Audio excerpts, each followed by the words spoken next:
Is that okay? Alright, thank you. Bye. We all good? Yeah. Great. Apologies again. No, don't worry. These things happen. I mean, we got it and it's all done. And like the guy hasn't even. He's literally still to move, so we should be all right. Have you ever had a day where something's gone wrong? Everything goes wrong. Literally the worst.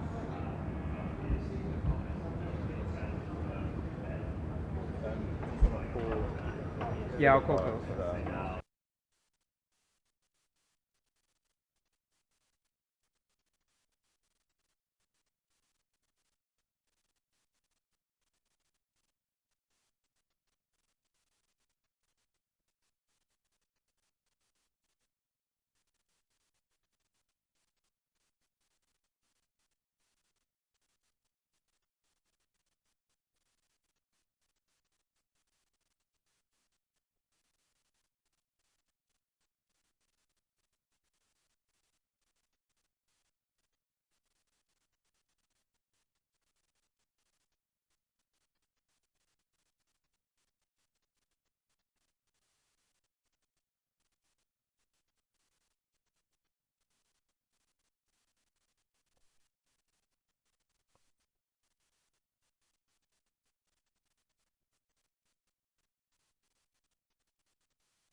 We're heading for a second wave.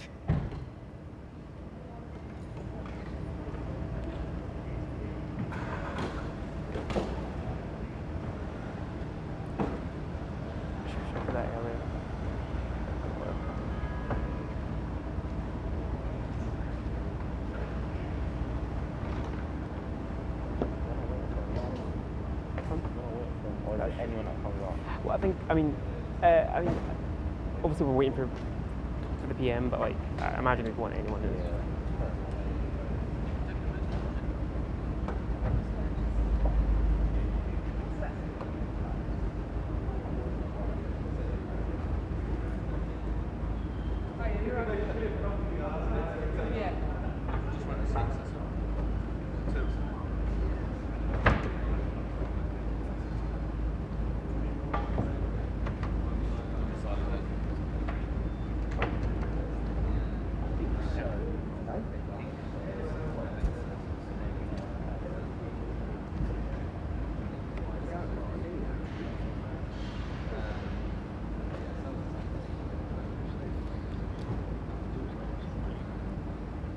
Oh.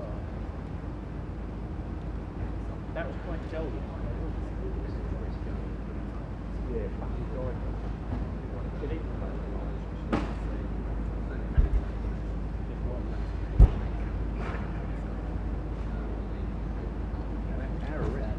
Our arrests are better than theirs. Yeah. That's all you.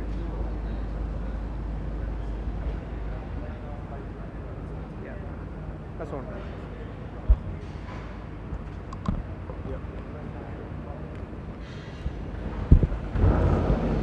Yeah, that sounds like they're getting ready.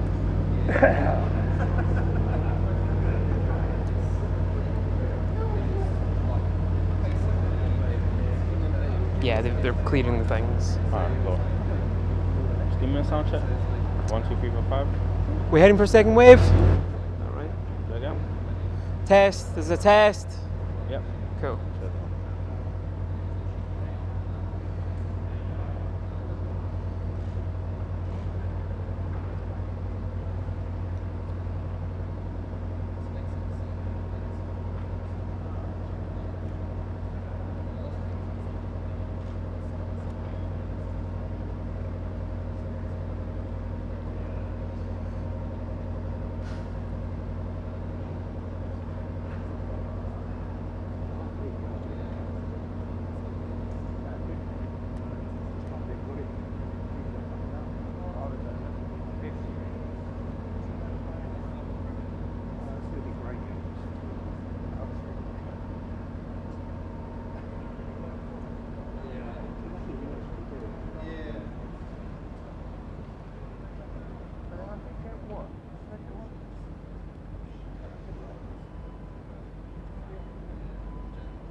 Don't notice visually. You don't notice anything missing. Yeah, but when the Range Rover is that wide, you say R-A-E-R. Oh right. Look at it. There isn't space where it's missing. So your head sort of compensates. Yeah. I see. I'm just double vision left on. Just the left eye. I know it's up. No, it's not. I know it's not a bifocal. I've looked up.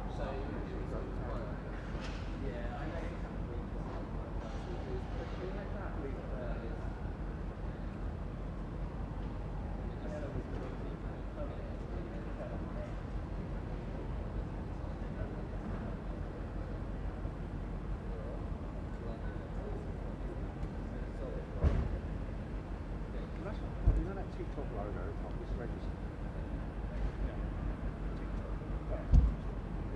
Their logo is, you know what misregistered print? Oh yeah. car. Coming down the other side. No, it's good too. Yeah. But I realised I was going over in like diving position without my arms on both legs. And I remember thinking, oh, when I come down on the road, I'm going to come down the chin, snap my head back, and that's probably going to kill me. Right. And in that time I managed to turn my head sideways. I still got pressure on me, I don't know, it's like a scuff mark up the side of the lid, my chin piece. But I had concussion after that, and everything I saw and looked at was misregistered. So, but it was red, blue and green. So if I looked at you, you'd have there'd be you, and there'd sort of be a red outline all up to one side. And it's really nauseous, you feel really nauseous. And every time I see a misregistered thing, that immediately gets overwhelming, want to vomit.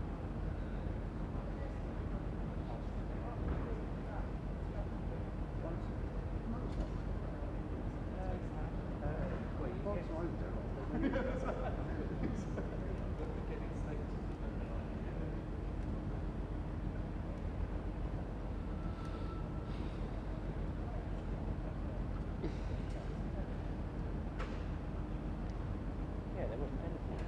Oh, there was never.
Definitely.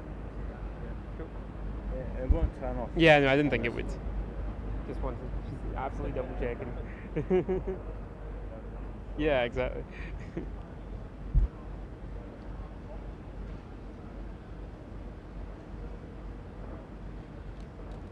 Which car is his?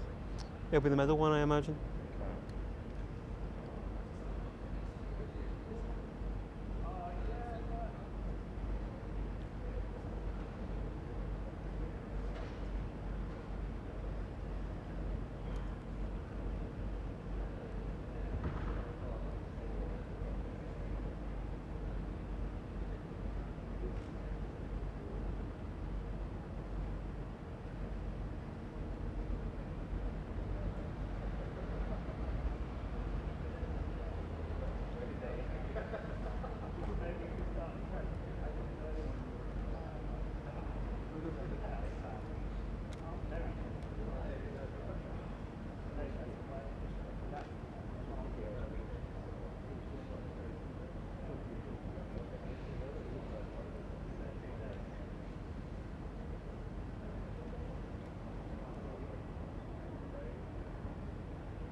And there's the cat.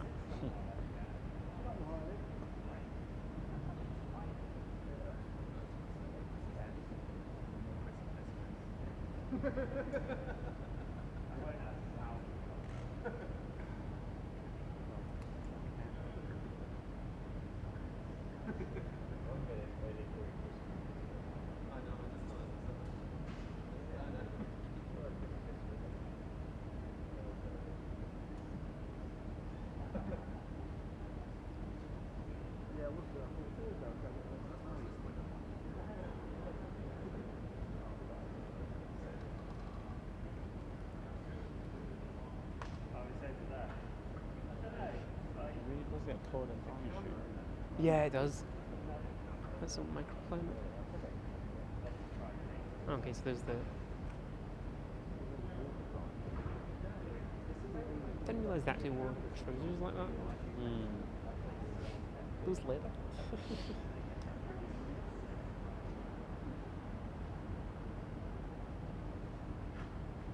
Yeah.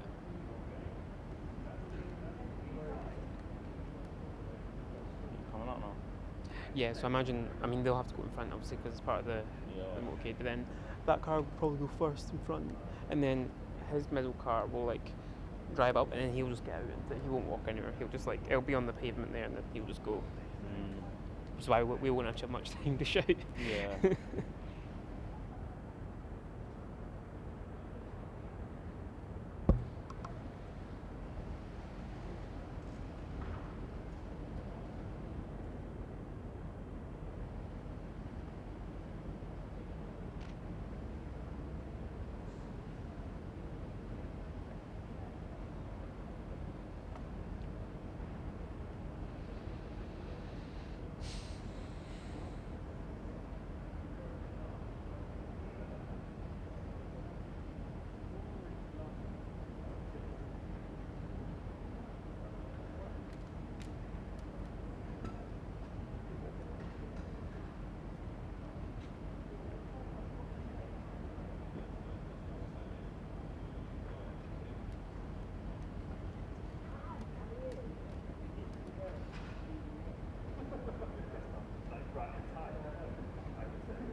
There we go.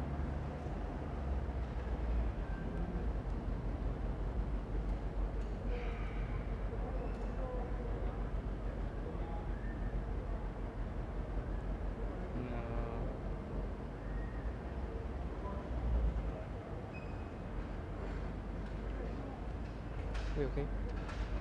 Yeah.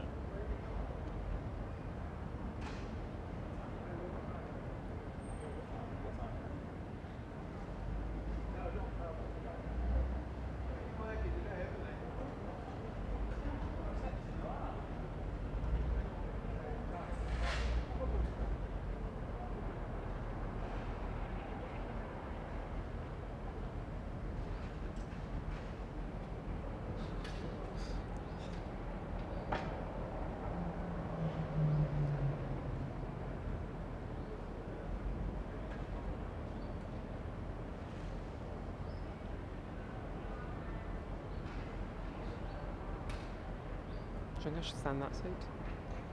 Yeah, for now. Yeah. Sorry. You still got. You okay? Cool. Just so I can see more clearly, do you know?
Go.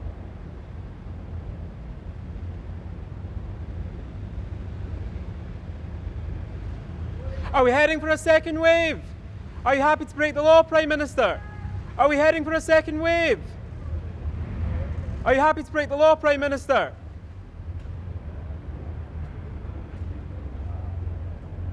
That was emotional.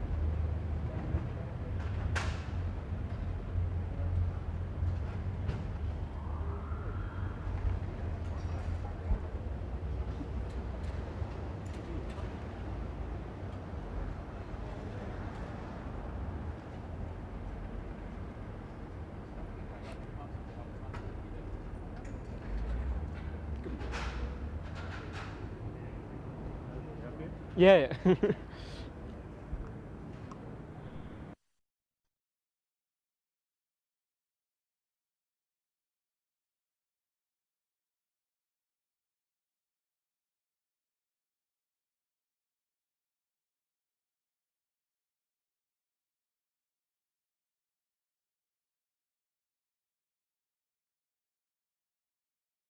What they is dismantling devolution.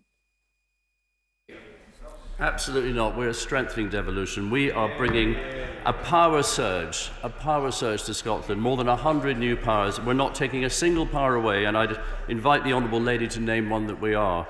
And I would say that we are the party who back devolution.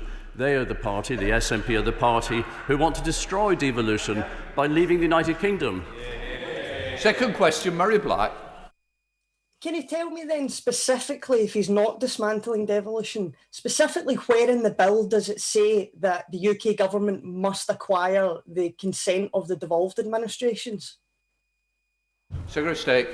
The UK government would like to get a legislative consent motion from the devolved administrations, but we're quite clear that we need to bring forward this UKIM legislation to protect jobs, to protect producers, to protect manufacturers, and to protect consumers. This is a piece of legislation that, through mutual recognition and non-discrimination, strengthens our United Kingdom economy. And to Scotland, that is important, because over 50 billion of trade is done with the rest of the UK, more than Scotland does with the rest of the world.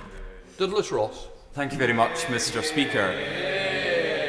Further talk of constitutional wrangling is deeply unhelpful at a time when we continue to fight the coronavirus pandemic in Scotland and across much of the world. Does the Secretary of State therefore agree with me that the SNP have got their priorities completely wrong by finding time to bring forward another referendum bill, as we've seen spikes in coronavirus in Scotland and across the UK?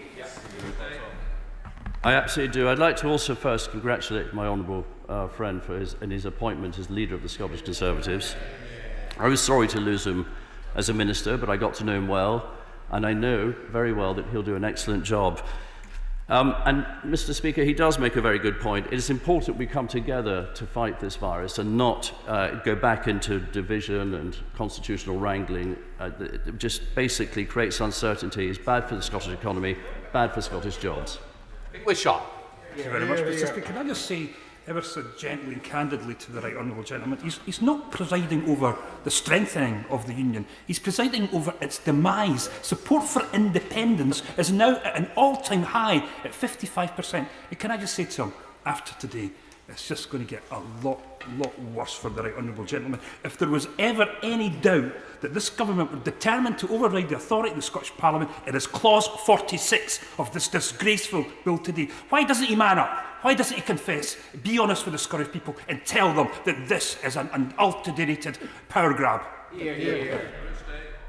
For a very simple reason that it isn't. And still the SNP can't tell us one power that is being grabbed, not one single power. Quite the contrary, more powers are being delivered to the Scottish Parliament, strengthening devolution, something they don't like. And they don't like this UKIM legislation because it strengthens the United Kingdom economy. And that doesn't fit into their plans either. Hendry. Thank you, Mr. Speaker. In response to the fact that a majority of people in Scotland, in all recent polls, want Scotland to be independent, his government will today set out steps that betray they want to fatally undermine devolution, whilst declaring that they will break international law with malice aforethought. Does he believe that in being an accomplice to this, he will strengthen the union? Secretary of State. Mr. Speaker, we've been very clear about our position.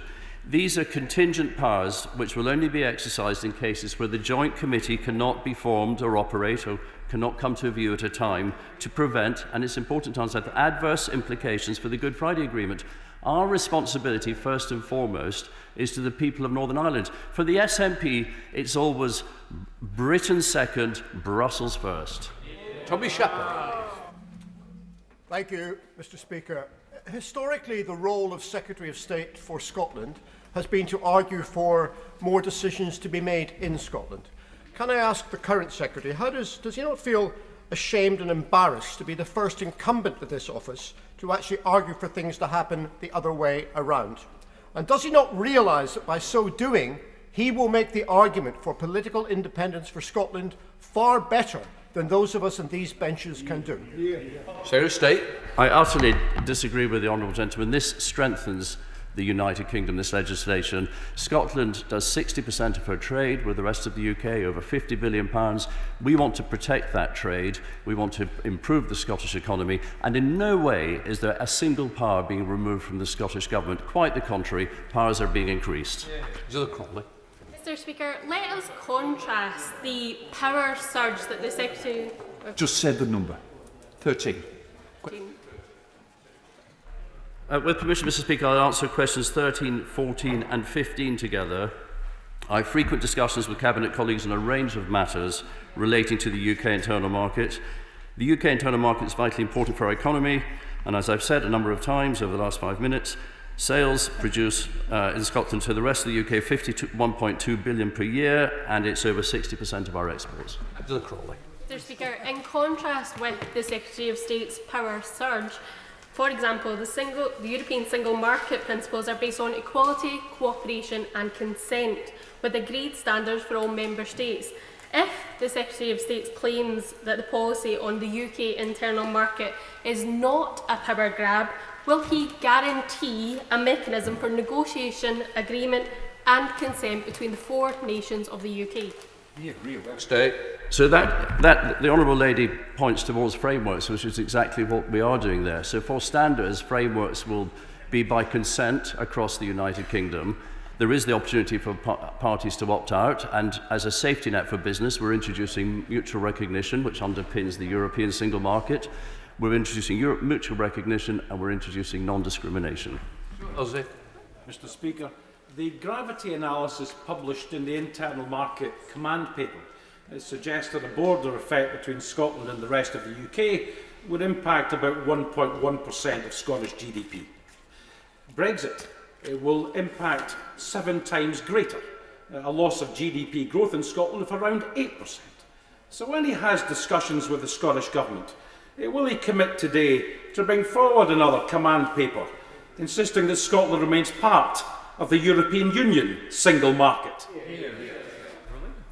No, we're leaving the EU. I don't know if that point's been wasted on the honourable gentleman. I say when we were on the Treasury Select Committee, we saw many projections about what would happen if the UK voted for Brexit.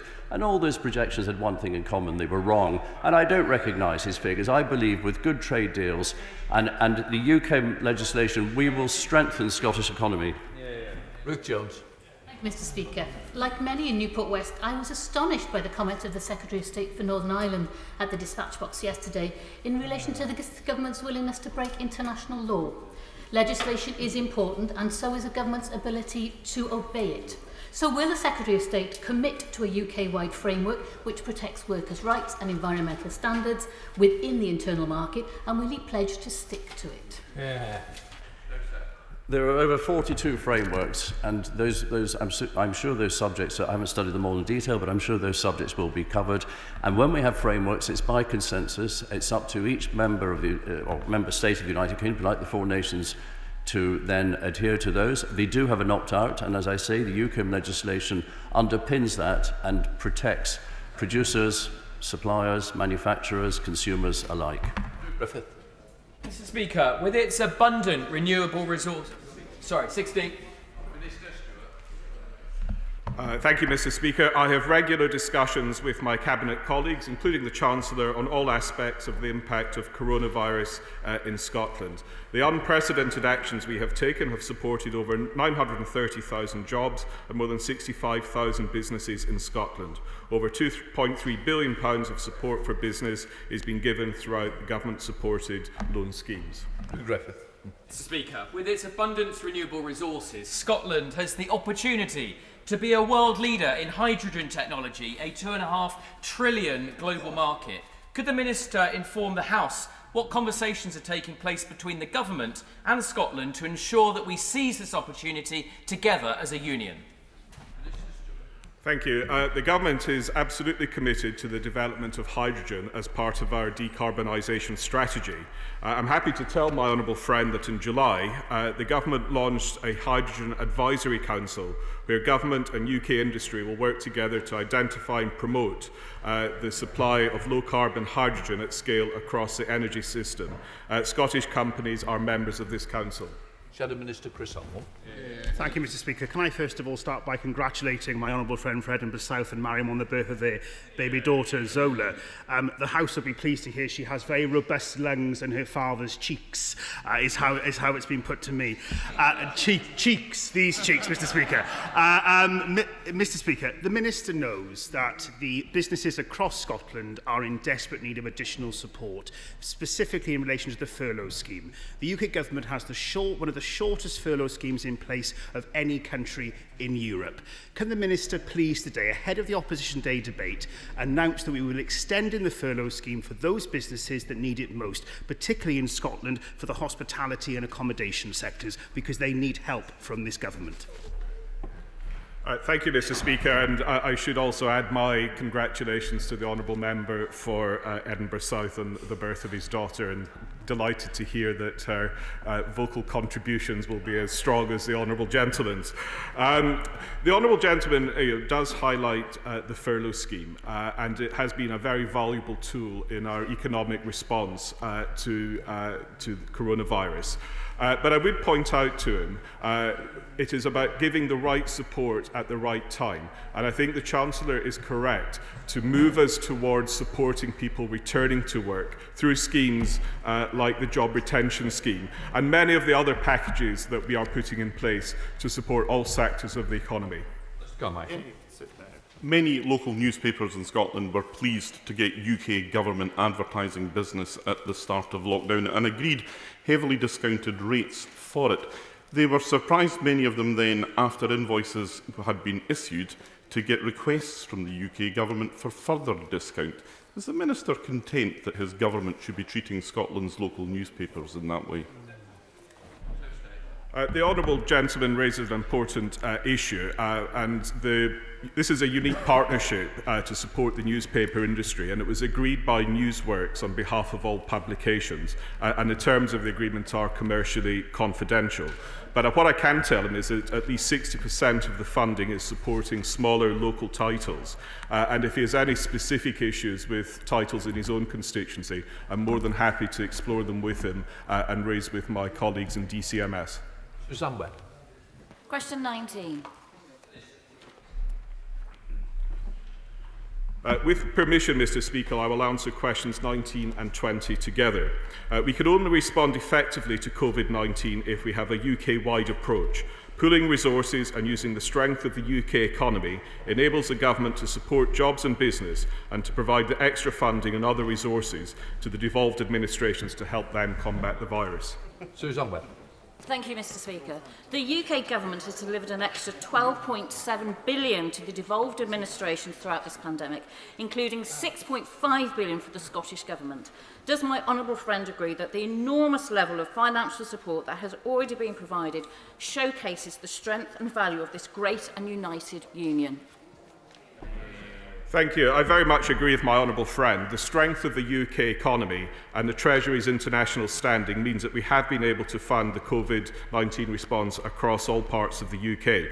And I would say, against these facts, it is worth considering the point made last week by Alex Salmond's former adviser, that after 13 years in government, the SNP have yet to show their workings on how a separate Scotland would manage financially.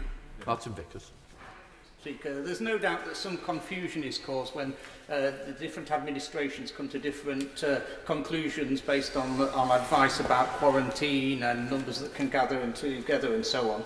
The Minister has just spoken about a UK-wide approach. Wouldn't it actually be better that if some of these regulations were decisions for the UK government? I'm grateful for my honourable friend's questions. What I would say to him is that we have already had excellent examples of collaboration during this period. For example, on the 23rd of August, the chief medical officers for all parts of the UK issued a joint statement on the current evidence of the risks and benefits to health from schools and childcare settings reopening.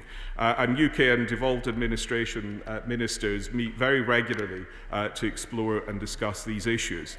While it is right that across the UK different authorities should be able to respond to specific circumstances, I do hope that political considerations do not lead to this being different just for the sake of it. Andrew Barrett. Mr. Speaker, I wonder if my honourable friend could expand on the success and the effectiveness of the Joint Biosecurity Centre in informing decision makers around the UK on our best way to combat coronavirus. My honourable friend highlights just another example of where working together strengthens our response. I'm delighted that legislation has been passed enabling the Scottish Government and United Kingdom Government to allow the Joint Biosecurity Centre to provide services to ministers and officials in both administrations. Tamji Desi. Number 22, please, Mr. Speaker. The UK Government and the devolved administrations regularly discuss all aspects of the coronavirus response. Public health and social care are devolved matters for the Scottish Government, but we do provide support to devolved administrations where necessary, including increasing testing capacity. Mr. Speaker, my brother-in-law's father somehow contracted COVID in a care home and sadly passed away. And like us, many families would have had to bear the tragedy of not being able to comfort their loved ones as they breathe their last. Scotland itself has the highest care home death rate in the UK. And last month it was revealed that at least 37 hospital patients who had tested positive for coronavirus were discharged into care homes, which helped turn them into breeding grounds for the virus, resulting in the loss of invaluable lives. So what discussions has the Minister had with Scottish ministers about why this was allowed to happen? Well, firstly, may I extend my sympathy to the honourable gentleman for his family's loss. There are so many examples of where families are grieving because of the loss of loved ones. This is a devolved matter, and I know the Scottish Health Secretary is looking at what caused this, and there will be an inquiry on it. But this government stands ready, and we do help the Scottish Government in increasing testing capacity so that these instances are not repeated. Mr. Speaker. We left the EU on the 31st of January and negotiations for a future trade partnership are ongoing. Over time, the economic benefits of departing from EU law will clearly offset any short-run and often hypothetical problems, and those benefits will be felt both in Scotland and across the UK. Yesterday's admission by the Northern Ireland Secretary that the Internal Markets Bill would be breaking international law will make many countries question the trustworthiness of UK's trade negotiations and the reliability of any deals.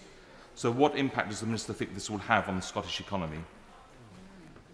I would simply point the honourable gentleman to the development today, which will help the UK join the Trans-Pacific Trade Partnership, which will benefit companies in Scotland and across the whole United Kingdom. Johnson. Question 24, Mr. Speaker. Thank you, Mr. Speaker. It's clear that the black community has been disproportionately affected by COVID-19, and action is underway to determine what is driving these disparities. We continue to work closely with the Scottish Government and the Department for Health and Social Care on a range of issues related to COVID-19, and will continue to do so, to address the impact on the black community across the whole of the UK. Johnson. Findings from 3 Edinburgh University surveys of Scottish ethnic minorities show that from 2015 to 2019, between 18 and 20% of respondents said they experienced racial discrimination in using health services. Will his department commit to investigating this further and to take steps to eliminate all kinds of racial discrimination in health services? Again, I'd just like to recognise the Honourable Lady's an ardent campaigner for equality in the black community, and the UK Government is keenly aware of the continuing discrimination ethnic minorities face in the United Kingdom today, and takes seriously its obligation to secure equality for all. That's why my right honourable friend, the Prime Minister, has announced the Commission on Race and Ethnic Disparities on the 16th of June. We're now coming to questions to the Prime Minister, and we're going to start Munira Wilson. Question number 1, Mr. Speaker. Minister. Mr. Speaker, this morning I had meetings with ministerial colleagues and others in addition to my duties in this House. I shall have further such meetings later today. Munira Wilson. Thank you, Mr. Speaker. If ministers think it is acceptable for this government to not obey the law, how on earth can the Prime Minister expect the public at home to do so? Mr. Speaker, we expect everybody in this country to obey the law. We now come to Sir Robert Neal. The Prime Minister will be aware that tomorrow the people of Gibraltar celebrate their National Day. And as I'm have the honour to be chair of the All-Party Parliamentary Party Group for Gibraltar, will he join me in sending the people of Gibraltar their very best wishes for that day when they celebrate their democratic decision and continuing wish to remain British, and also pledge that Her Majesty's Government will continue to give them every support, both in that matter and also in all the practical issues for which they may need our assistance going forward with the challenges which we jointly face as part of the British family. Mr. Speaker, I congratulate my honourable friend on the continual support he gives to the people of Gibraltar and to Gibraltar, and I can assure him that the sovereignty of Gibraltar is inviolable, and I join him, as I hope all members join him, in wishing the people of Gibraltar a very happy National Day on Thursday. We now come to the Leader of the Opposition. The first of 6 questions, Keir Starmer. Thank you, Mr. Speaker. Yesterday I spoke to a mum who lives in London. She's got a 4-year-old daughter who had a very high temperature yesterday morning. She phoned 111 and was told to get a test. She tried to book and was told the nearest was Romford. That was 9 o'clock in the morning. She explored that, but there were no tests there. She was then told Haywards Heath, halfway to Brighton. On exploration, no tests there. By lunchtime, this mum was told the nearest place was Telford or Inverness. A slot became available in Lee Valley in the afternoon, one slot, but unfortunately that was being offered across the country, including to people in Manchester, and it was impossible to book. 9 o'clock last night, she was told the nearest centre was Swansea. This is frankly ridiculous. Who does the Prime Minister think is responsible for this? Well, Mr. Speaker, clearly I take responsibility, as I have done throughout, for the entire handling of the coronavirus crisis, but I would just say to those who attack NHS test and trace and those who deprecate the efforts of the people who are doing their level best to keep us safe, Mr. Speaker, that it is precisely because of the success of test and trace that capacity has gone up to from 2,000 a month in March to 320,000 a day. And we know, thanks to NHS test and trace, in granular detail, in a way that we didn't earlier this year, Mr. Speaker, about what is happening with this pandemic. We know the groups that are suffering, the extent of the infection rates, and we've been able, thanks to NHS test and trace, to do the local lockdowns that have been working. We also know that, alas, some people have not been following the guidance in the way that they should, and therefore we are seeing a rise in infections. And that's why today we are taking decisive steps, Mr. Speaker, to intensify our social distancing measures, the rule of 6 that will be familiar to the country, in order that we can keep our economy going, that we can keep our schools open and keep this virus under control. And I hope that he will support those measures and indeed, Mr. Speaker, support NHS test and trace.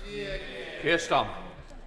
Mr. Speaker, I'll hear the measures later on, but we will, in principle, support them, as I've supported all the measures the Prime Minister has introduced, as he well knows it's the right thing to do, and I've asked people to follow government advice on every opportunity. Mr. Speaker, nobody's attacking here. The Prime Minister needs to know how anxious hundreds of families are. In the last few weeks, they've been sent all over the country or told there are no tests. It can't be brushed off. On the 21st of this year, the Health Secretary said anybody who needs a test can get a test. It's the most important thing that you can do to stop the spread of this virus. This is a very serious issue. And the government line on this seems to be changing all the time. Yesterday, the Director of NHS Test and Trace said, "Can I offer my apologies to anyone who can't get a test? It's a laboratory processing problem." This morning, the Health Secretary changed tack and appeared to blame the public. I note that he made a statement yesterday and faced questions and didn't say anything about the excuse that he puts forward this morning that emerged overnight. So who's right? The Director of Test and Trace, this is a laboratory problem, or the Health Secretary, it's the public's fault? Mr. Speaker, I of course sympathise with all those who are facing difficulties getting tests as fast as they want, but demand is at an unprecedented high, particularly because demand for asymptomatic patients. But he should know that this country has done more tests, 17.6 million, than any other country in Europe. That is thanks to the, and he likes these international comparisons, Mr. Speaker, that is thanks to the efforts of NHS Test and Trace. They are, in my view, doing an absolutely heroic job in spite of the difficulties that they face. They've massively raised their output and testing, and they will be up to testing 500,000 tests a day by the end of October. This is an organisation that is working heroically to contain the spread of this disease, and it requires the public to trust this organisation and to participate, Mr. Speaker. Yesterday, the right honourable gentleman said it was on the verge of collapse. I think those were ill-chosen words. I think he now regrets those words. I think he should reflect and he should take them back. Starmer. Mr. Speaker, hundreds of families are trying to get a test in the last week and they can't get one. I do acknowledge the number of tests overall, but this is basic stuff. People who've got COVID symptoms are very anxious about themselves, their children, their families, and what to do. It means they can't go to work, they can't send their children to school. It matters. And if they can't get tests, the Prime Minister needs to take responsibility. And not just about the future or something else, but address this problem. And I want to take it further because it's not just that people are being told to go hundreds of miles. Somebody contacted me yesterday and said this: my wife has a temperature, and they said we needed to isolate and get a test done. I've been trying to book a test. This is yesterday, Prime Minister. And the site says no capacity. Then I tried for a home test kit, and they're telling me that there are no kits available at present. This is the state today, yesterday. Yesterday there were no tests available in London, the same the day before. Prime Minister, what is happening? Well, Mr. Speaker, I note that he won't take back his criticism and his attack on NHS Test and Trace. I know that I regret that. I gave him the opportunity, Mr. Speaker, to withdraw his verdict that it was on the verge of collapse. It is not. They're doing a heroic job. They're testing hundreds of thousands of people. And yes, Mr. Speaker, we will do more. And the world we want to move to as fast as possible is a world in which everybody can take enabling tests at the beginning of the day, an antigen test to identify whether or not we have the virus or not, like a pregnancy test within 15 minutes or so that we know whether we're able to live our lives as normally as possible. That's the vision that the Health Secretary and others have been sketching out over the last few days. That's where we intend to get to. In the meantime, NHS Test and Trace is doing a heroic job, and today I can tell him that most people get an in-person test result within 24 hours, and the median journey is actually under 10 miles if you have to take a journey to get one. Mr. Speaker, we all want Test, Trace and Isolate to succeed, and I've offered my support before, but the Prime Minister is ignoring a problem. If people are being told to go hundreds of miles, something is wrong. It's got a lot worse in the last week or two. Everybody in this House knows it because they've all had constituents telling them it. And the Prime Minister talks about capacity. The latest government figures were updated last night.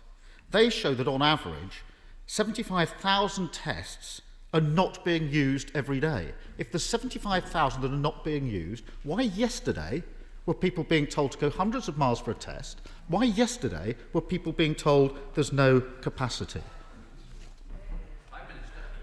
Mr. Speaker, the issue at the moment is that there has been a massive increase in the number of people who need or want tests, and particularly people who don't have symptoms. And we need, and I hope he agrees, we need to prioritise people such as NHS frontline staff, our care workers, who urgently need those tests. And as we massively increase the number of tests, it is those groups who are getting priority. And I can just tell him that actually he's wrong in what he says about the failure of NHS test and trace. Let me tell him that of those contacts that supplied details, 80% are reached, and 320,000 people have been persuaded to self-isolate and to stop the spread of the disease. That is the British people ignoring his attempt to undermine confidence in test and trace, ignoring his attempt to undermine confidence, and working together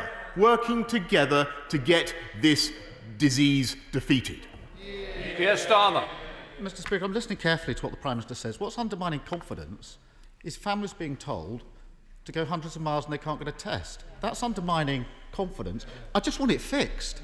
We don't need to have an argument. What's the problem? Accept there's a problem, tell us what the solution is, and we'll all muck in and try to make it better and tell our constituents. I've been listening. Is he saying there are too many people coming forward for tests? It's a capacity problem or not? People are trying to do the right thing. They want to go back to work. We want children back in schools. The Prime Minister is encouraging that, quite right too. We understand that. We support that. The government side of the bargain was to deliver an effective test, trace and isolate scheme. But 2 weeks into September, there's a glaring hole. Can the Prime Minister tell us, when did he first know about this particular problem of having to go hundreds of miles, or that tests were not going to be available? It's last week it's arisen. When did he first know that that was a problem? Mr. Speaker, it's obviously a function of the growing demand and the growing public confidence in NHS test and trace that we have to supply more and more tests, and that's what we've been doing. I think, Mr. Speaker, I don't know whether he's been listening. I've been trying to give the House the figures. Actually, thanks to the heroic efforts of NHS test and trace, we've gone up from 2,000 tests a day in March to 320,000 a day today. And it is thanks to the efforts of those thousands of people who are listening keenly to his words for some support or some encouragement or some belief in what they're trying to do. It is thanks to them that people, on average, have to travel less than 10 miles, and it is thanks to them that 80% of the contacts that they identify, a coronavirus patient identifies, are reached and told to self-isolate. That's what we're trying to do, Mr. Speaker. It's hard work. It's hard work. It's a big job. And they're doing a fantastic job. And I really think what they would like to hear is some praise and encouragement and support from the Right Honourable Gentleman. Keir Starmer. Mr. Speaker, why can't we just hear from the Prime Minister an honest answer? If he stood at dispatch box and said, I know something's gone wrong in the last couple of weeks, we've been getting hundreds of examples of people being sent all over the place or being told there's no test. I've looked into it. I've worked out what the problem is. Here's my plan. People might be reassured. But as ever, he pretends the problem isn't there. The infection rate is rising. This is the very point we need a functioning testing regime. But far from the world-beating system we were promised, the government can't even get the basics right. The government is lurching from crisis to crisis. It still lacks even basic incompetence. This is what's holding it. Lacks competence. Yes, Prime Minister, it lacks competence. This is what's holding Britain back. So my final question is this. When is this problem with test, trace and isolate going to be fixed? Mr. Speaker, I think he was on the money when he said that this government lacked incompetence. And if I can just say to him that we are working flat out to address all the issues confronting us today, including trying to get the infection rate down. And we are getting on, Mr. Speaker, with taking the tough decisions, making the tough calls that will take this country forward. When it came to saying schools were safe, he was silent because he didn't want to offend his union bosses. And when left-wing anarchists, Mr. Speaker, tried to destroy the freedom of the press, he was silent because for some reason he didn't want to offend crusty left-wing anarchists. And when it comes, by the way, to sticking up for our UK internal market, Mr. Speaker, and for delivering on the will of the British people, one of the most important issues facing us today, he is totally silent on this bill that obsesses the rest of his backbenchers. He's totally silent. Great ox, once again, has stood on his tongue. He has nothing at all to say about that subject today because he doesn't want to offend the huge number of his backbenchers who want to overturn the verdict of the people and take us back into the EU, which is, of course, what he wants to do himself. This government gets on and takes the tough decisions on behalf of the British people, delivering thousands of jobs through our Kickstart scheme, a record-breaking investment in affordable housing, £12 billion affordable housing programme, and getting on with all our work, working with the British people and working with the Right Honourable Gentleman, if he would only do so, to get coronavirus defeated and to take our country forward. We take the tough calls. All he does is sit on the sidelines and carp, Mr. Speaker. Thank you, Mr. Speaker. The work of the Armed Forces, and especially 103 Battalion of the Royal Electrical and Mechanical Engineers in Northampton, in logistical support of the NHS, councils and volunteers during the lockdown was truly inspirational. Will my right honourable friend join with me in thanking them and in recognising the importance to the town of the Clare Street Barracks now and into the future? Of course, I thank my honourable friend, and I indeed recognise the importance of the Clare Street Barracks, and indeed I salute the work of the entire armed services in what they've done across the whole of our United Kingdom to help us fight coronavirus. We come to the Leader of the SNP, Ian Blackford. Thank you, Mr. Speaker. Shortly, this government will publish its internal market proposals. I've seen them. It is nothing short of an attack on Scotland's Parliament and an affront to the people of Scotland. As we've already heard, this legislation breaks international law, but it also breaks domestic law. The Prime Minister and his friends, a parcel of rogues, are creating a rogue state, one where the rule of law does not apply. Why does the Prime Minister think that he and his friends are above the law? Hear, hear. Well, on the contrary, Mr. Speaker, this UK internal market bill is about protecting jobs, protecting growth, ensuring the fluidity and safety of our UK internal market and prosperity throughout the United Kingdom. And it should be welcomed, I believe, in Scotland, in Northern Ireland, Wales, and throughout the whole country. Ian Blackford. Well, of course, we saw the Prime Minister breaking the law last year of the prorogation of Parliament. We've seen the behaviour of Dominic Cummings, and we know that this government's prepared to break its international obligations. And what the Prime Minister said is complete rubbish, and the Prime Minister knows it. His own white paper was clear that state aid is going to be grabbed back from Scotland and handed to Westminster. Mr. Speaker, if the Prime Minister won't listen to the Scottish Government, will he listen to the NFU Scotland President, who warned that the proposals limit the devolved administrations, the Commons Constitutional Affairs Committee that warned it will create new reservations in areas of devolved competence, and the General Teaching Council for Scotland that warned that it undermines devolved education functions. That, Mr. Speaker, is the reality. Mr. Prime Minister, Scotland is speaking out, and I state that the Scottish Parliament will reject this attack on devolution. So the question is, will the Prime Minister break domestic law, disregard the settled will of the Scottish people, ignore the concerns of Scotland's communities and press ahead with this bill? The time for Scotland's place as an independent, international, law-abiding nation is almost here. Our time has come. The answer, Mr. Speaker, is that, yes, indeed, we will press on with this bill because I believe that his attacks on it are totally illogical. It actually represents a very substantial transfer of powers, of sovereignty to Scotland, to Wales, to North. It is a massive devolutionary act. What it also does is, and I believe this is common ground across the dispatch box. It also ensures the integrity of the UK internal market. And he speaks of a transfer of powers to the UK government. On the contrary, what he would do, Mr. Speaker, is transfer powers not just over competition and state aids back to Brussels, but of course over fisheries too. And that is the policy of the Scottish Nationalist Party, and it would be a disaster for our country. Mr. Prime Minister, I'm sure that the leader of the SNP would like to withdraw that last comment of being a liar. No honourable member will do that. Would you please withdraw? Mr. Speaker, I must say... Sorry, I don't need any help. It's on the face of the bill that the government of the UK is going to trample over devolution. That is not a lie. Mr. Blackford, you're a great member of this House. You do the right things by this House, and I've accepted that you withdraw it. You leave it. Thank you, Mr. Speaker. Before being elected to represent Blythe Valley last year, I worked in mental health. Since October last year, there have been 120 suicides across the Northumbria Police Force area alone. There have been 24 deaths in Blythe in that time. I'm sure that my right honourable friend, the Prime Minister, will agree with me that one death is one death too many.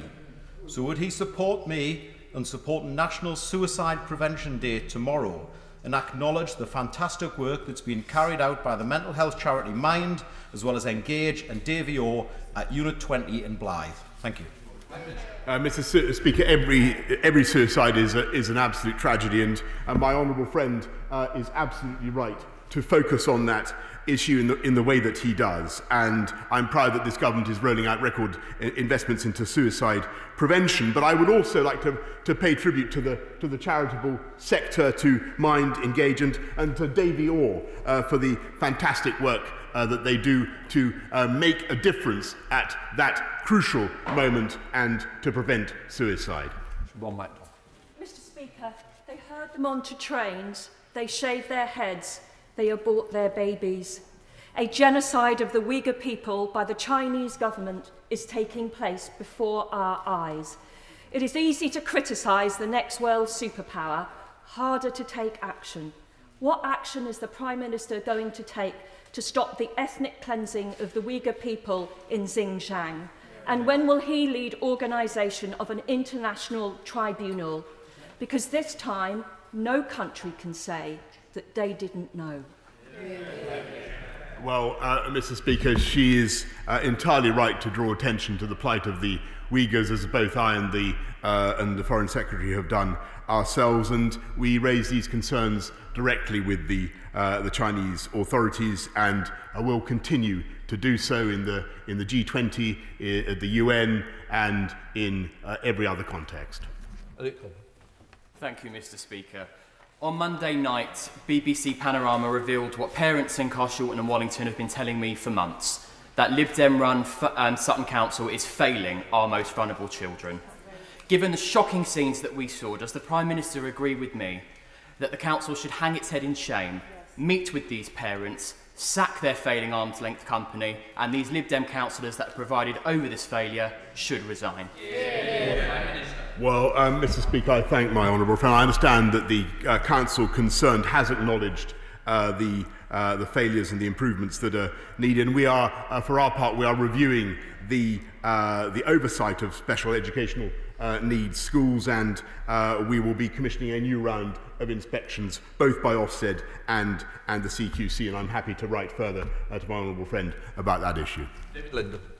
Mr. Speaker, the Prime Minister is aware of the tragic case of Mercy Buguma, who 3 weeks ago was found dead in her Glasgow flat with her starving 1-year-old son Adriel lying next to her.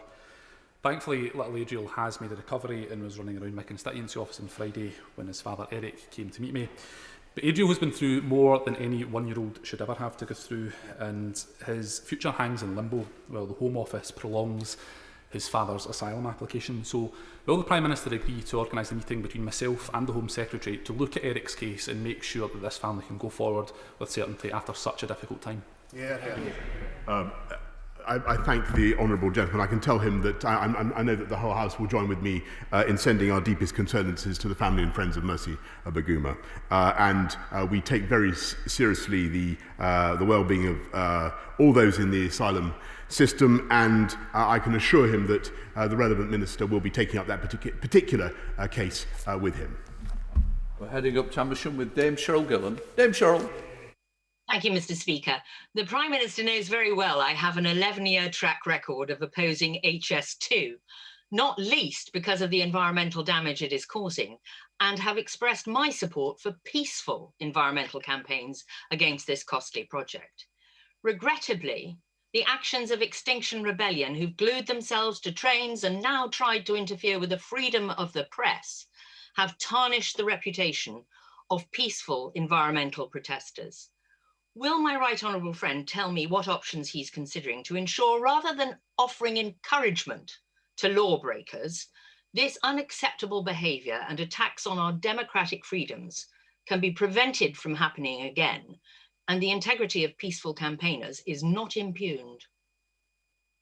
Well, Mr. Speaker, I draw a sharp distinction and contrast between the civilised approach of my right honourable friend to environmental protest and that taken by those who tried in vain to frustrate the freedom of the press. And again, I must say I was struck by the silence of the right honourable gentleman opposite when he had an opportunity to condemn. To answer her point directly, I do think it is important now, given the weight of the economic interests that were under threat and the threat to the freedom of the press, that we look at what we can do under public order and indeed under the law on nuisance, and that is what we will do. Thank you, Mr. Speaker. Yesterday, the Health Secretary said, and I quote, "We have the largest testing system imaginable." Yet in my constituency of Jarrow, which is one of the government's areas of concern, people are struggling to get a COVID test. This isn't criticism or an attack of our NHS, but it's months since the Prime Minister promised us all a world-leading test, track and trace system. So I ask him, where is it? And again, Mr. Speaker, I have every sympathy with those who are now wanting to get tests, and the demand is very, very acute, partly because, Mr. Speaker, we have so many people who don't have symptoms who want a test, and our view is the priority should be for those who do have symptoms and for the groups that I mentioned earlier. We will do everything we can to address the issues in Jarrow and across the country. But I would just remind her that NHS Test and Trace has so far conducted 17.6 million tests, which is more than any other European country. So she should take at least some pride in that. Thank you, Mr. Speaker. Whilst I am pleased that localised data has allowed local restrictions to be lifted in parts of my constituency in Mirfield, Kirkburton and Denby Dale, would the Prime Minister reassure the people of Dewsbury that if infection rates continue to reduce, Dewsbury will be lifted out of local restrictions sooner rather than later? Well, thank you, Marla, indeed, and I thank the people of Dewsbury for their fortitude in doing what they've done, the local action that they're taking to defeat the virus, and of course, as soon as we see results in the case of a local lockdown, we do take that area out of lockdown. I have no doubt the same will happen in Dewsbury and elsewhere. Thank you, Mr. Speaker. There have been reports in the last few days that the Chancellor may scrap the planned increase in the national living wage on the grounds that it may be considered unaffordable. Can the Prime Minister rule this out once and for all, recognise that working people should not be made to pay for this crisis, and confirm that the national living wage will rise as planned to £9.21 an hour in April? Mr. Speaker, it was this government that introduced the living wage, and I'm proud that we have so far delivered a record increase in the living wage and supported families throughout the crisis, not just with the living wage, but of course with a huge £160 billion package of support. This is a government that puts its arms around the people of the country and helps them through tough times. Thank you, Mr. Speaker. Burnley College was recently announced as the highest achieving college in the country, recognising its dedicated students, quality teaching staff and fantastic facilities, which includes a Centre for Advanced Engineering. And as a result, the college has experienced strong year-on-year growth in admissions. But in order to ensure that our young people continue to have the skills they need for the future, it's vital our FE colleges are invested in and keep up to date. And that's why I've given my wholehearted support to Burnley College with its latest expansion plans, which includes greater teaching on drone technology, robotics and clean engines. So will the Prime Minister join with me in giving Burnley College that backing from government, and will he join with me in visiting the college in the future? Right. Well, I think my honourable friend is absolutely right to champion Burnley College and the cutting-edge education in the technologies of the future that this government supports, and I welcome all the plans that Burnley College has for capital investment, Mr. Speaker, to develop their campus. Kim Johnson. Thank you, Mr. Speaker. Liverpool in 1869 was the first council to build council housing to replace overcrowded slums. Progress over the years has often been obstructed by this Tory government, most recently with the refusal to extend our most successful landlord licensing scheme and the introduction of permissive development rights, which bypass local control and are likely to create slums of the future. Will the Prime Minister give a straight answer and commit to withdraw these plans and return control back to local communities and prevent return to the 1860s? Thank you. Well, this government has already built far more council homes, as far as I can remember, than Labour did in 13 years when they were last in office, and we will go on. You've just heard, Mr. Speaker, about the huge £12 billion investment in affordable homes that we're making this week, and we will deliver beautiful new homes across the country, building on brownfield sites in a way that is affordable and helps young people onto the housing ladder in the way that they need, either through affordable rent or through part buy, part rent schemes, which are immensely attractive, and that's the way forward for our country. James Wilde. Thank you, Mr. Speaker. Kings Lynn will benefit from the government's levelling up agenda with £25 million through the Towns Fund. Would my right honourable friend encourage ministers to look favourably at proposals for a school of nursing at the College of West Anglia to help kick-start local training opportunities and job opportunities for the people of West Norfolk? I thank my honourable friend. He's an excellent champion for his area, and if he can just contain his impatience a little bit, he may hear something to his advantage and to the advantage of his constituency from his right honourable friend and mine, the Community Secretary. Thank you, Mr. Speaker. £150 million spent on faulty masts, £120 million spent on contracts awarded to a Tory councillor, and a staggering £1 billion worth of contracts awarded without proper due diligence. Where has the money gone, Prime Minister? Well, Mr. Speaker, all I can tell her is that there's been a massive investment in PPE throughout this pandemic, and billions of items have been supplied. If she has a particular anxiety about some particular contract, then I'm more than happy to address that if she will take the trouble to write to me. Thank you. Thank you, Mr. Speaker. From growing our food and producing renewable energy to managing our environment and setting high animal welfare standards, British farmers lead the world in so many ways. On Back British Farming Day, will my right honourable friend join me in thanking the farmers in Havant and across the country for the contribution they make to our country and our national security and our prosperity? Well, thank you, Mr. Speaker. Somebody grew up on a farm many years ago. I'm thrilled to support British Farming Day, or Back British Farming Day, and it's thanks to them that we have fantastic food on our plates every day, but also that we have an amazing opportunity to increase our agricultural exports around the world, and that's why I'm so much looking forward to that period which comes at the end of this year, when we will be able to take advantage of the freedoms that Brexit brings, and I hope very much that members opposite will join us, join the whole House in pushing through this valuable UK internal market bill, which will help to support UK farming across the whole country and build a stronger agricultural industry for our whole country. Final question, Alistair Carmichael. Thank you, Mr. Speaker.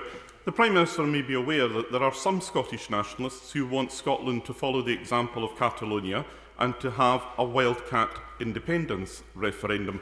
Now, I oppose that because it would be illegal.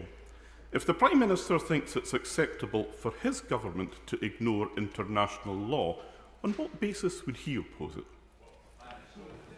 Thank you, Mr. Speaker, and I have great respect for the right honourable gentleman. And let me just say this, because the leader of the opposition, in my view, neglected to raise this important subject. And my job is to uphold the integrity of the UK, but also to protect the Northern Irish peace process and the Good Friday Agreement.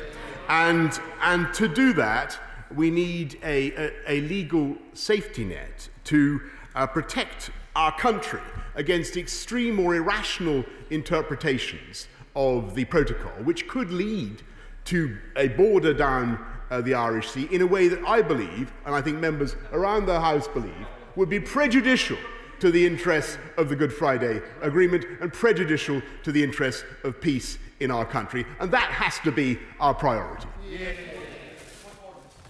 Point of order, Sir Desmond Sway. Had the Secretary of State for Health given notice of the government's intention to further restrict our liberty to meet with one another in his statement yesterday, at least some of us would have been able to question him about it. What remedy is there for those of us who enthusiastically support the Prime Minister, but nevertheless want to restrain the government's ability to govern by order without debate? Can I say thank you to the right honourable member for giving me notice? I'm very sympathetic with the main point he makes. I accept the decisions have been taken in a fast-moving situation, but timings for statements are known to ministers. It's really not good enough for the government to make decisions of this kind in the way which show insufficient regard for the importance of major policy announcements being made first to this House and to members of this House wherever possible. Can I say to him, I've already sent a letter to the Secretary of State. I think the total disregard for this chamber is not acceptable. I know the Prime Minister is a member of Parliament as well, and he will ensure that statements should be made here first, especially as this particular Secretary of State requests statements and then to ignore the major fact that he wanted to put to the country. Not before this House is not acceptable, and I hope he will apologise to members. Is it the same point? Further to that point. Point of order from the right honourable gentleman from New Forest West. Not only did we not get a convincing explanation yesterday for the ongoing testing fiasco from the Secretary of State, but in fact Mr Robert Peston of ITV broke on Twitter that the government were planning to shift the regulations down from 30 to 6 ahead of the Secretary of State's statement. There was no reason why the Secretary of State could not have told the House yesterday this was the government's plans. Has he given you notice that he's coming to the House to update MPs on this change in policy, or should we assume that ministers don't know what they're doing from one day to the next? What I would take on board is the fact that it was all over Twitter. As this was going on, it obviously somebody decided to tell the media rather than tell this House. And what I would say is that I expect the Secretary of State to apologise to members and make sure that this chamber knows first when he was fully aware of what was going to be said later. And let me say, if this minister wants to run this chamber ragged, I can assure you now, I'm sure a UQ every day might just begin to run him ragged. No more points of order on this subject. Right, I'm now going to suspend the House in order to allow the safe exit of honourable members participating in this item of business and the safe arrival of those participating in the next. I'm suspending the House for 3 minutes. Order!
Order. We come to presentation of the bill. Look,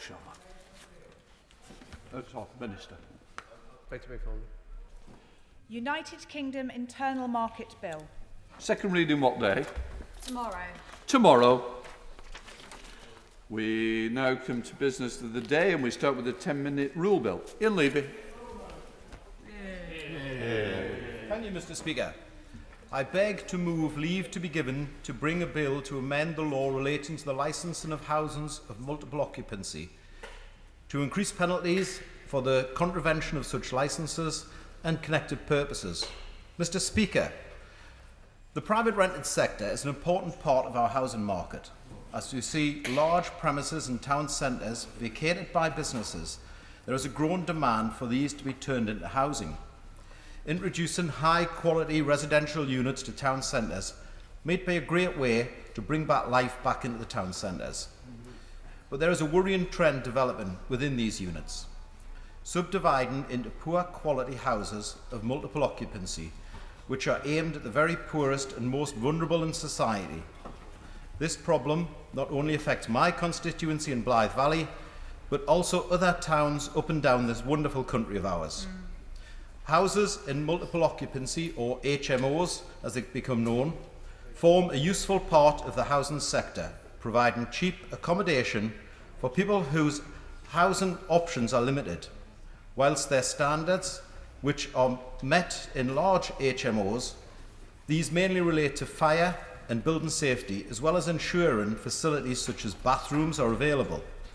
There is no consideration as part of this regime for the welfare of the residents or the impact on the local community of subdividing large properties into HMOs, with the impact that this can lead to the local area.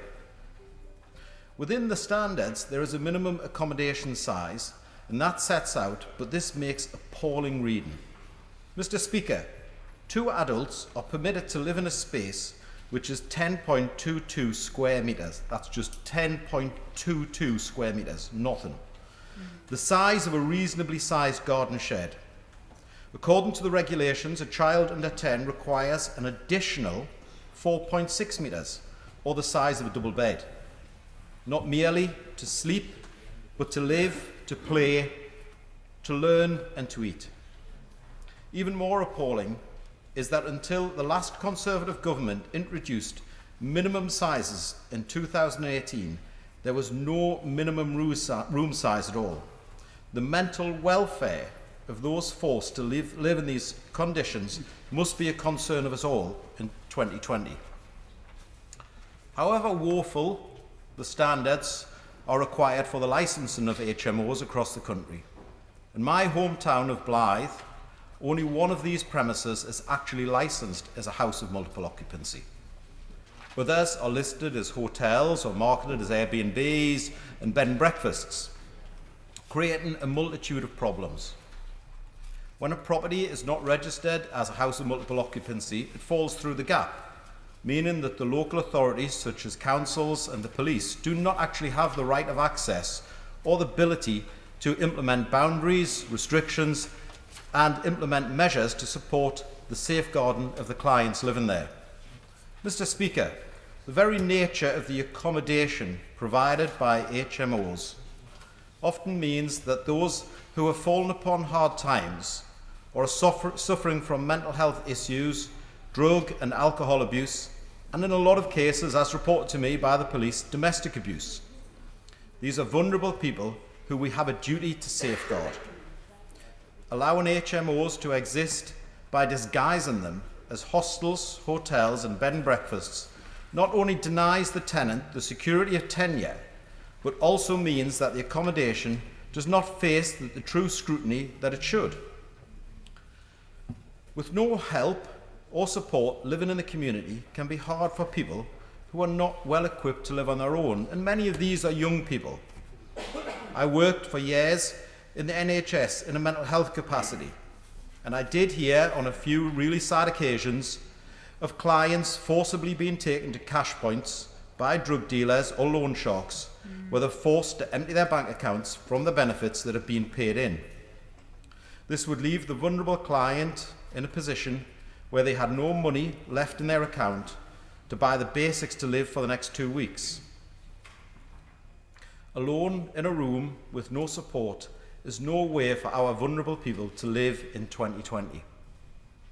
Now, Mr. Speaker, to you and me, we are fortunate, and I'm sure everybody in this House, that we can take for granted that we can go to the fridge, we can buy, there'll be fresh milk there, we have food to make a sandwich, we have clothing to put on our back, and we have a warm bed to sleep in.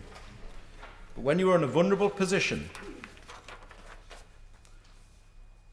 you find it hard for your finances when they're taken away from you. Just getting by day to day impacts on the trauma that some of these vulnerable people are already having to deal with. Mr. Speaker, I believe that it is vital that a stricter regime of checks and measures is imposed upon landlords to make sure that safeguarding of clients is kept at the forefront. However, there are other issues that need to be addressed. For example, I find it concerning that as it stands, the police are not consulted on planning applications for large HMOs. However, they are often called upon to deal with the issues that can arise from such dwellings. These houses cause concern in local communities that the inhabitants are possibly likely to cause problems due to antisocial behaviour and other social problems. It is vital that the public living in and around the vicinity feel that they can live and integrate with the residents of houses of multiple occupancy safely, and that the community values are respected. What I would like to see, Mr. Speaker, as a result of this legislation, is greater powers to local authorities to deal with both the development and the governance of houses of multiple occupancy, requiring large HMOs to provide a nominated person to be responsible for the residents living there on a 24/7 basis. This would allow a point of contact for the authorities and for the local community to highlight the issues and, where possible, address them in a way which safeguards both the individuals and the local community. I understand that not all HMOs exploit their tenants, and I also understand that there are other reasons why for people want to live in small, cheap units close to facilities may be attractive for some, but I do wish to ensure that they are not used as a method of housing vulnerable people in substandard accommodation with no regard for the mental or physical well-being or the needs of the local community. I also want to ensure that someone being able to buy a house in a subprime area, dividing that house into multiple bedrooms, whilst showing absolutely no care for the individual or the local residents, becomes a thing of the past. Mr. Speaker, what I would like to see is a balance given to the community so the clients feel safe and part of that community, and that the public living in and around the vicinities of houses of multiple occupancy feel that they can live and integrate with the clients, and that respect and safeguarding is shown to all. I beg to move. That the honourable member have leave to bring in the bill. The question is that the honourable member have leave to bring in the bill. As many of that opinion say aye. Aye. The contrary, no. I think the ayes have it, the ayes have it. Who will prepare to bring in the bill? Duncan Baker, Paula Barker, Deanna Davidson, Catherine Fletcher, Peter Gibson, James Grundy, Paul Howell, Marco Longhi, Rob Roberts, Matt Vickers and myself, sir. Houses in Multiple Occupation Bill. Second reading what day? Friday the 5th of February. Friday the 5th of February next year. Right, we now come to the first opposition day motion on the extension of furlong scheme and the protection of jobs and businesses. I now call on the Shadow Chancellor, Annalisa Dodds, to move the motion. Annalisa Dodds. Thank you very much, Mr. Speaker. Our country is in the grip of a jobs crisis. a crisis that will intensify if the Conservative government does not change course. Between April and June of this year, the number of people in work fell by the largest amount in over a decade. By July, there were nearly 750,000 fewer employees on the payroll than there had been just 4 months earlier. We know that these are extraordinary times. That's why Labour have acted as a constructive opposition, working with the government and businesses and trade unions to do all we can to save lives and livelihoods. But it's not enough for government now to say simply that this is an unprecedented crisis and that there's only so much that can be done to mitigate the damage. In their amendment to this Opposition Day motion, the Conservatives maintain that any deviation, I repeat that, any deviation from this government's proposed plan will cause damage to the United Kingdom economy. Some humility, willingness to listen and flexibility is desperately required here. Under this government, the UK has suffered the highest number of excess deaths in Europe. It's experienced both the worst quarterly fall in GDP in Europe and the worst quarterly fall amongst all G7 nations. And the evidence suggests that the number of job vacancies in the UK has fallen further than any comparable economy, and that it will take us many months to get back to pre-crisis levels. Our people have suffered a double whammy, a health crisis coupled with a jobs crisis, both made worse, I regret to say, by the government's unwillingness to listen, learn and accept it does not always know best. But there's still time to change course. Around 4 million people are still furloughed under the government's coronavirus job retention scheme. Another 2.7 million people have so far made claims under the self-employment income support scheme, the second and final phase of which has just opened. Many more people have not yet had any support from this government at all and have fallen through the gaps between the various schemes. I'm very grateful to her for giving way. She's making a really powerful point. But would she agree with me that there is a huge injustice being done to the self-employed, many of whom have gone for 6 months without any support whatsoever? These are our small business owners who take some of their salary in dividends for perfectly good reason. Does she agree with me that the government should take its fingers out of its ears and then start listening to the self-employed? Thank you, Mr. Speaker. I'm grateful to the member for that intervention. I do agree with her. We've repeatedly raised this issue with government. Repeatedly, we have been told that simply the computer says no, that no response is possible. That does not appear to be the case, given the evidence. There would be means to assess people's previous income. And if there is a concern around fraud, then ultimately additional deterrents can be added to the system to prevent any such fraud. I will give way, but I'm aware that there are many, many speakers for this debate, so I wish not to do that too frequently. But yes, I will give way. Thank you. I thank my honourable friend for giving way. Given the importance of the aviation sector and that it's been particularly hard hit, the likes of myself have been calling for an extension of the furlough scheme and a sector-specific deal. However, due to government inaction and procrastination, thousands of individuals within my Slough constituency are now being made redundant or on the verge of being made redundant. So would my honourable friend agree that it's now time that the government acts before we lose those jobs for good?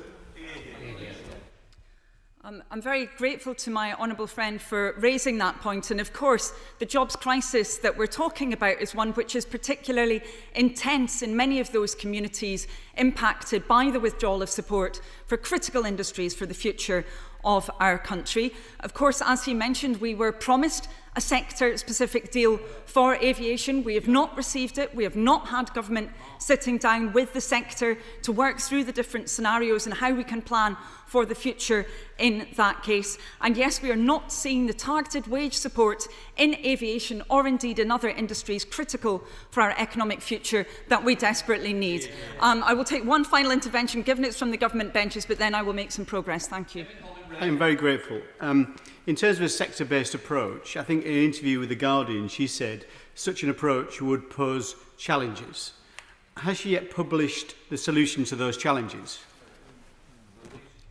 Thank you, Mr. Speaker. I fear that the member opposite may have missed off the end of the sentence, which is that while it poses challenges, ultimately that does not mean those challenges should be stepped up to. They should be faced up to by government. Now, his government has accepted the need for some targeted support around hospitality and retail, of course, with those grants, also the Eat Out to Help Out scheme. Yes, there will be boundary issues. We fully accept that, but ultimately, to govern is to lead. It is to take difficult decisions. Government trumpets the fact that it worked with industry, with trade unions, with other stakeholders in creating the furlough scheme. They need to do that again to work through these challenges and to create the targeted system of support that's needed. I will make some progress if the member will permit me. He may find the answers to his questions, any further ones, in what I'm going on to say. Now, in addition to those groups of people who I just mentioned, of course we know that there are many others who are concerned about their futures, working in parts of the UK that are still subject to local restrictions or which may be subject to additional restrictions in the future. And we have huge numbers of people, as we've just been discussing, who work in sectors that still are not back to business as usual, despite their critical importance for our economic future, whether we're talking about highly skilled manufacturing or the creative industries. Yet, the Chancellor is ploughing ahead with his one-size-fits-all withdrawal of the income support schemes, pulling the rug from under thousands of businesses and millions of workers, all at the same time, irrespective of their situation. And he's doing so without any analysis, it appears, of the impact of this withdrawal on unemployment levels and the enormous long-term costs of so many people being driven out of work. The Chancellor's... I will give way. One of the categories that comes under severe pressure, as the Shadow Minister and others in this House will know, is local councils. Local councils in particular have been furloughed, their staff have been furloughed, they haven't been able to take them back, their budgets are squeezed. So does the Shadow Minister agree and support my plea for those councils that additional help must be given to protect jobs, services in local council, that to retain the jobs and are operating on a skeletal staff for almost a standard level of service provision? It just isn't possible to deliver on that. Thank you, Mr. Speaker. I'm very grateful to the honourable member for raising that point, because of course local authorities were promised by government that it would meet their calls for backfilling of not just the spending that they've incurred during this period, but also the income that was lost. What do we have instead? We have a resiling from that promise. Now, that's problematic because of the huge impact it will have on employment in different areas, where, of course, local authority employment can be a critical part of many economies, but it's also an enormous issue for the economic development in those areas, where ultimately that lack of local leadership will be a huge problem, and government needs to hold to its promise in that regard. Yes, it will give way. Thank you, Mr. Speaker.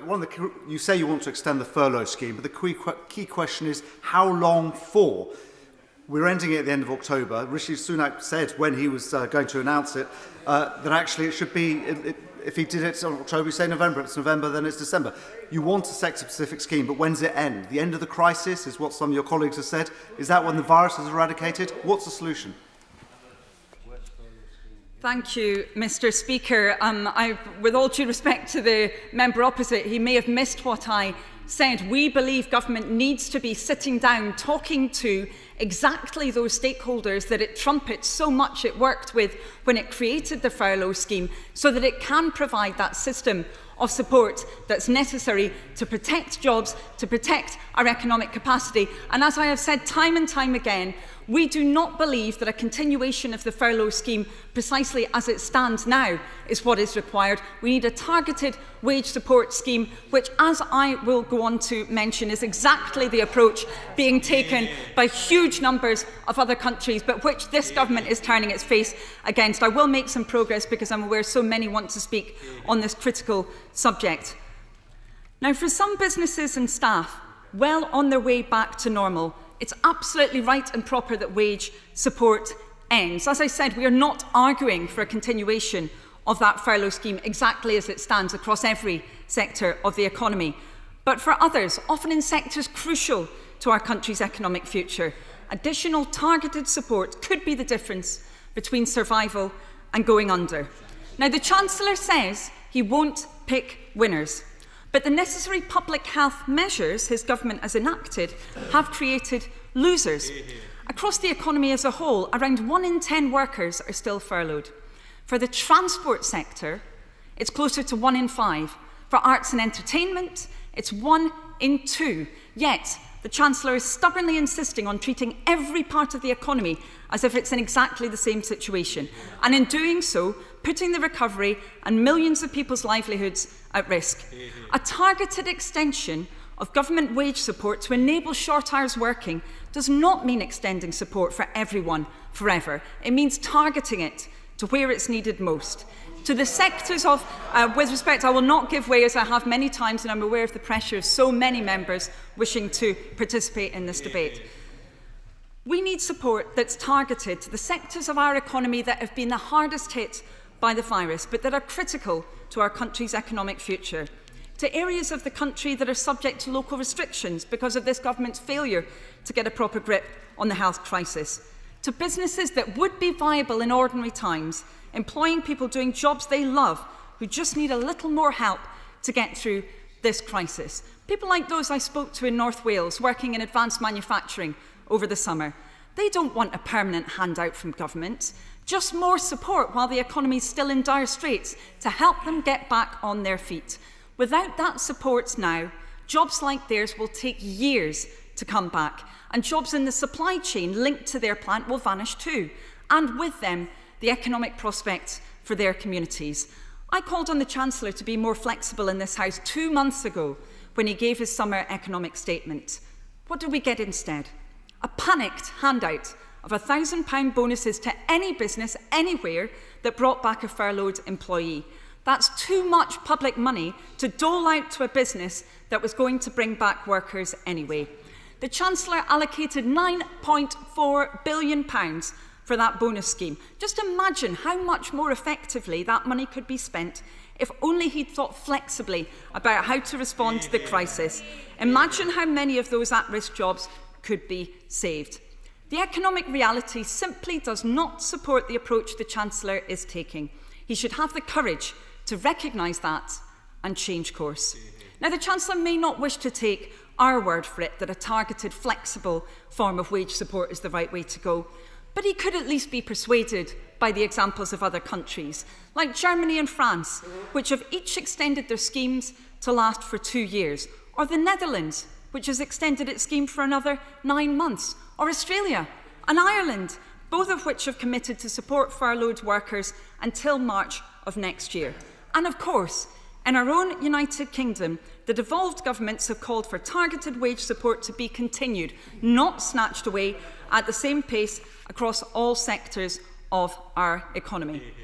Now, if that's not good enough for the Chancellor, he could perhaps listen to trade unions or think tanks. After all, he trumpeted working with trade unions to create the furlough scheme in the first place.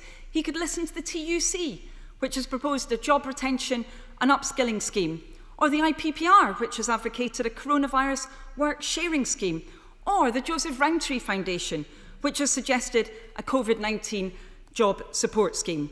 If that's not compelling enough, perhaps the Chancellor could heed the voice of business.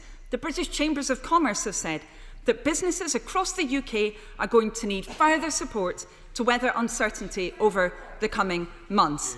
Make UK has called for an extension of the job retention scheme to those sectors which are not just our most important, but who have been hit hardest. If I may just finish this point, then I'll take one other intervention. I don't want to frustrate all those colleagues who want to speak in this debate. The Federation of Small Businesses have said it's time for the government to bring forward a rescue package for those who've been left out. The Institute of Directors has said that the Chancellor's bonus scheme would do little to prevent job losses, and that some form of an extension to the furlough scheme should remain on the table. The CBI has been clear that it's too soon to pull business support away at the end of October. The Chancellor likes to think he's got the ear of business, but it's clear he's just not listening when business tells him to change course. Yes, we'll take one more. I'm very grateful, and she makes some fair points, and particularly about working constructively with government. on that basis, shouldn't she constructively set out her solution to these problems rather than simply saying the government should solve them? She obviously has got ideas how to solve them. Why didn't she publish solutions?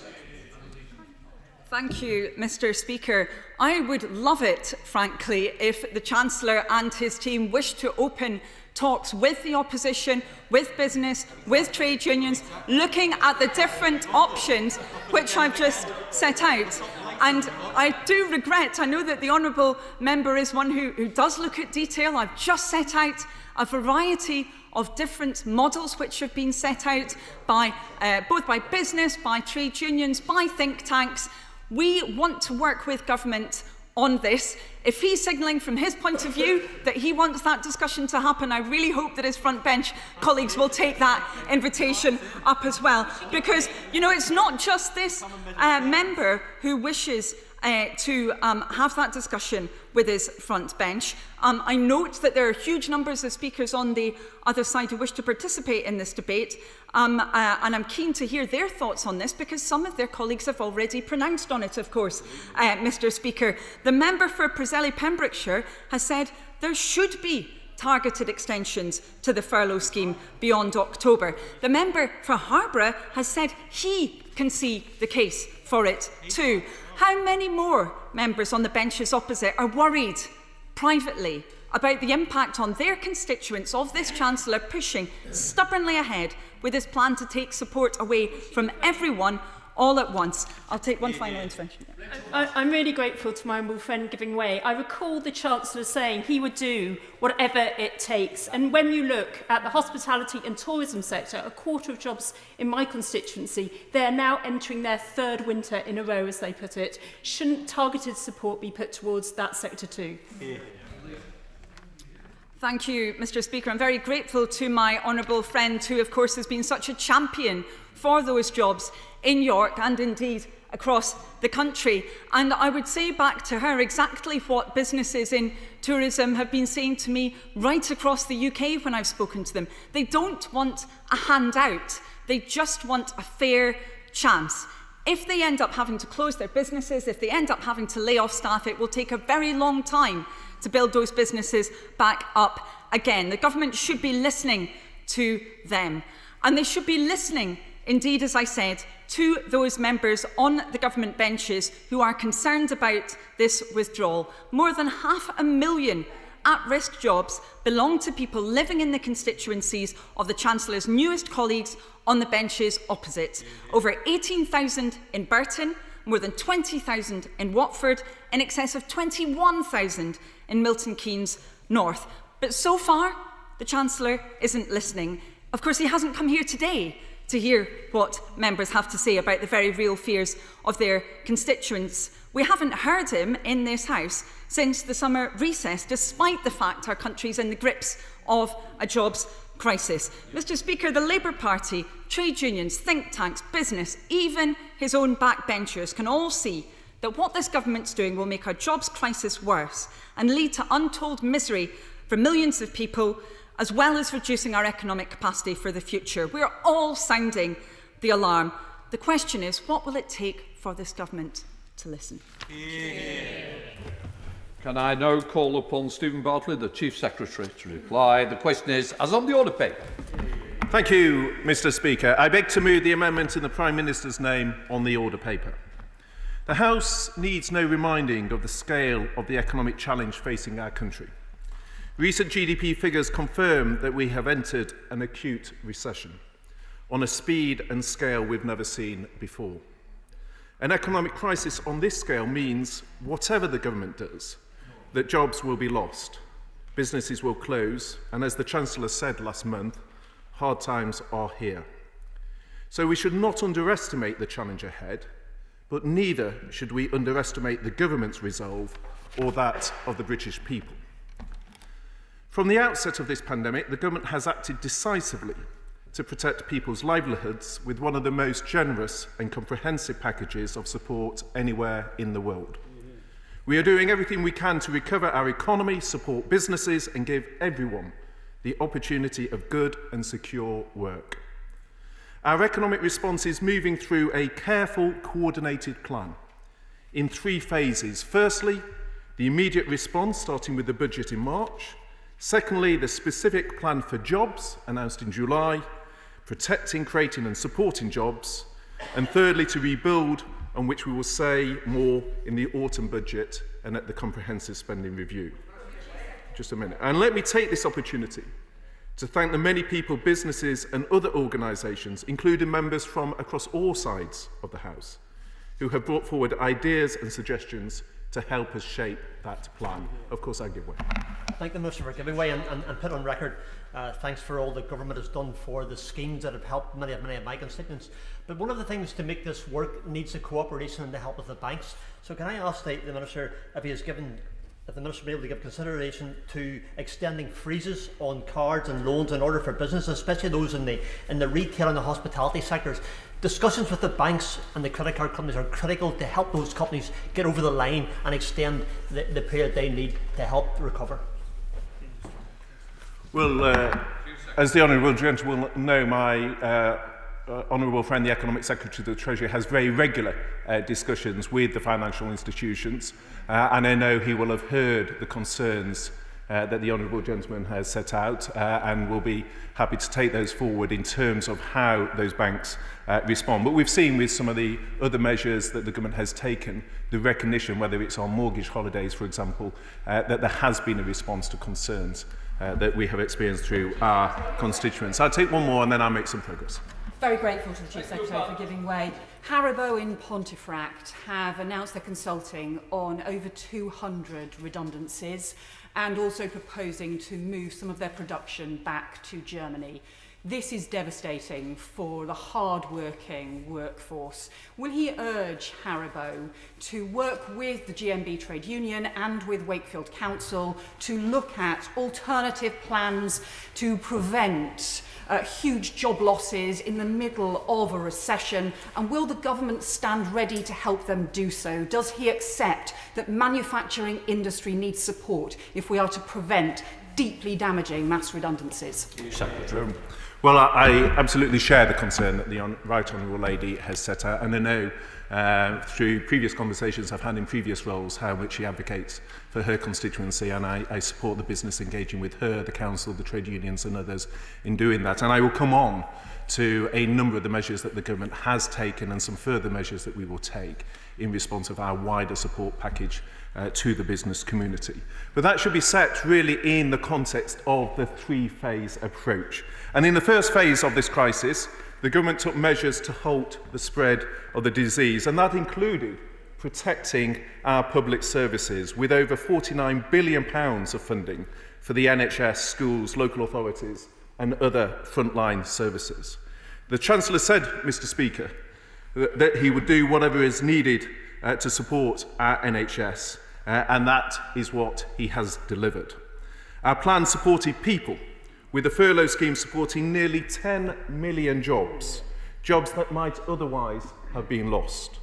The self-employed scheme provided 2.6 million people with £7.6 billion of support. Mortgage and credit payment holidays helped 1.9 million people to manage their finances, as the Honourable Gentleman was referring to before. And for those who are out of work, we made welfare support more supportive, easier to access, and with a hardship fund to help up to 3 million of the most vulnerable people. And of course, our plan backed business. Our plan backed business, because we know that only by supporting businesses can we create sustainable jobs. And if sustainability is an issue dear to the Honourable Lady's priorities, of course I will give one. I'm grateful to him for giving way, and I pay credit to the government. They have supported a number of different groups very well, but there is a group that they haven't supported, and that is the self-employed who are falling between the gaps. He will have heard about the very real hardship that they are facing right now. They and the all-party group that my honourable friend chairs have been asking for meetings with the Treasury team and not heard back. Will he agree today to meet with them to hear directly from them about the scale of the difficulties they're facing? Well, Mr. Speaker, I'm very familiar with it.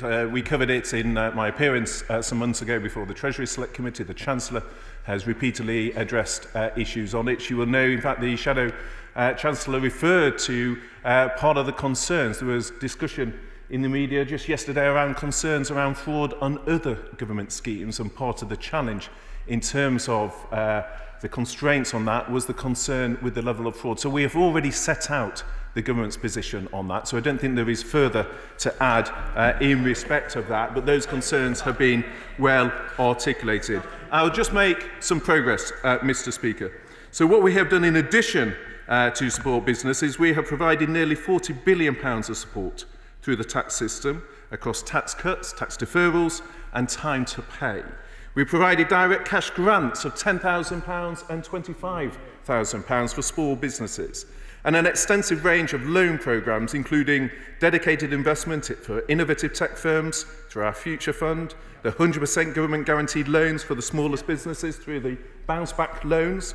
Indeed, the Shadow Chancellor said that she wanted the government to listen. The bounce back loans was a good illustration of how the government listened to concerns, changing the CBILS with that additional scheme. And that has benefited 1.1 million businesses. And the House does not just need, Mr. Speaker, to take my word for it. The chief economist at the CBI described the Chancellor as, and I quote, standing shoulder to shoulder with small businesses to help them through this crisis. Of course I could. I'm very grateful to him for giving way. He's mentioned the CBILS scheme, but many medium to larger businesses in my constituency have struggled to get the loans they require, and Lloyd's Group in particular have been very poor at making positive lending decisions. What is he and his government doing about that?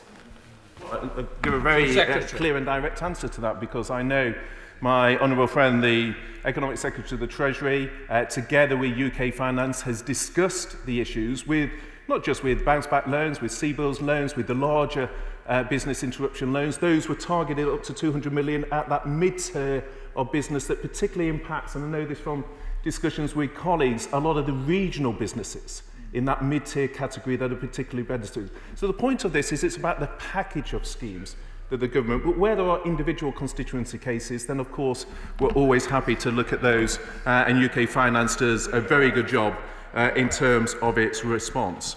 But I set out, Mr. Speaker, the first phase. The second phase of the extraordinary level of support that has been given is around our plan for jobs. And as part of protecting jobs, we have temporarily applied a reduced rate to VAT for tourism and hospitality, supporting over 150,000 businesses and protecting 2.4 million jobs. And of course, and I don't know, Mr. Speaker, whether you had an opportunity to benefit from the scheme, but you'll be familiar with the popular Eat Out to Help Out. Salads. Which has been a real success, with the latest figures showing 100, only the one course, clearly, Mr. Speaker, with the figures showing 100 million covers have been claimed, helping to support 130,000 businesses and protect almost 2 million jobs, and very seriously in a sector that's been particularly acutely hit by the COVID pandemic. And our plans, our plans also create new jobs, injecting new certainty and confidence into the housing market by increasing the stamp duty threshold to £500,000 for first-time buyers, and this will drive growth and support across house building and the property sectors, and builds on the other schemes such as the Creating Green Jobs through our £2 billion Green Homes grant, saving households hundreds of pounds a year on their energy bills, and through our £1 billion programme to make public buildings, including schools and hospitals, decarbonise. And that's all together a part of this investment of £640 billion of capital into economic recovery, job creation and revitalising our national infrastructure over the next 5 years. Of course I would. I'm very grateful for giving way.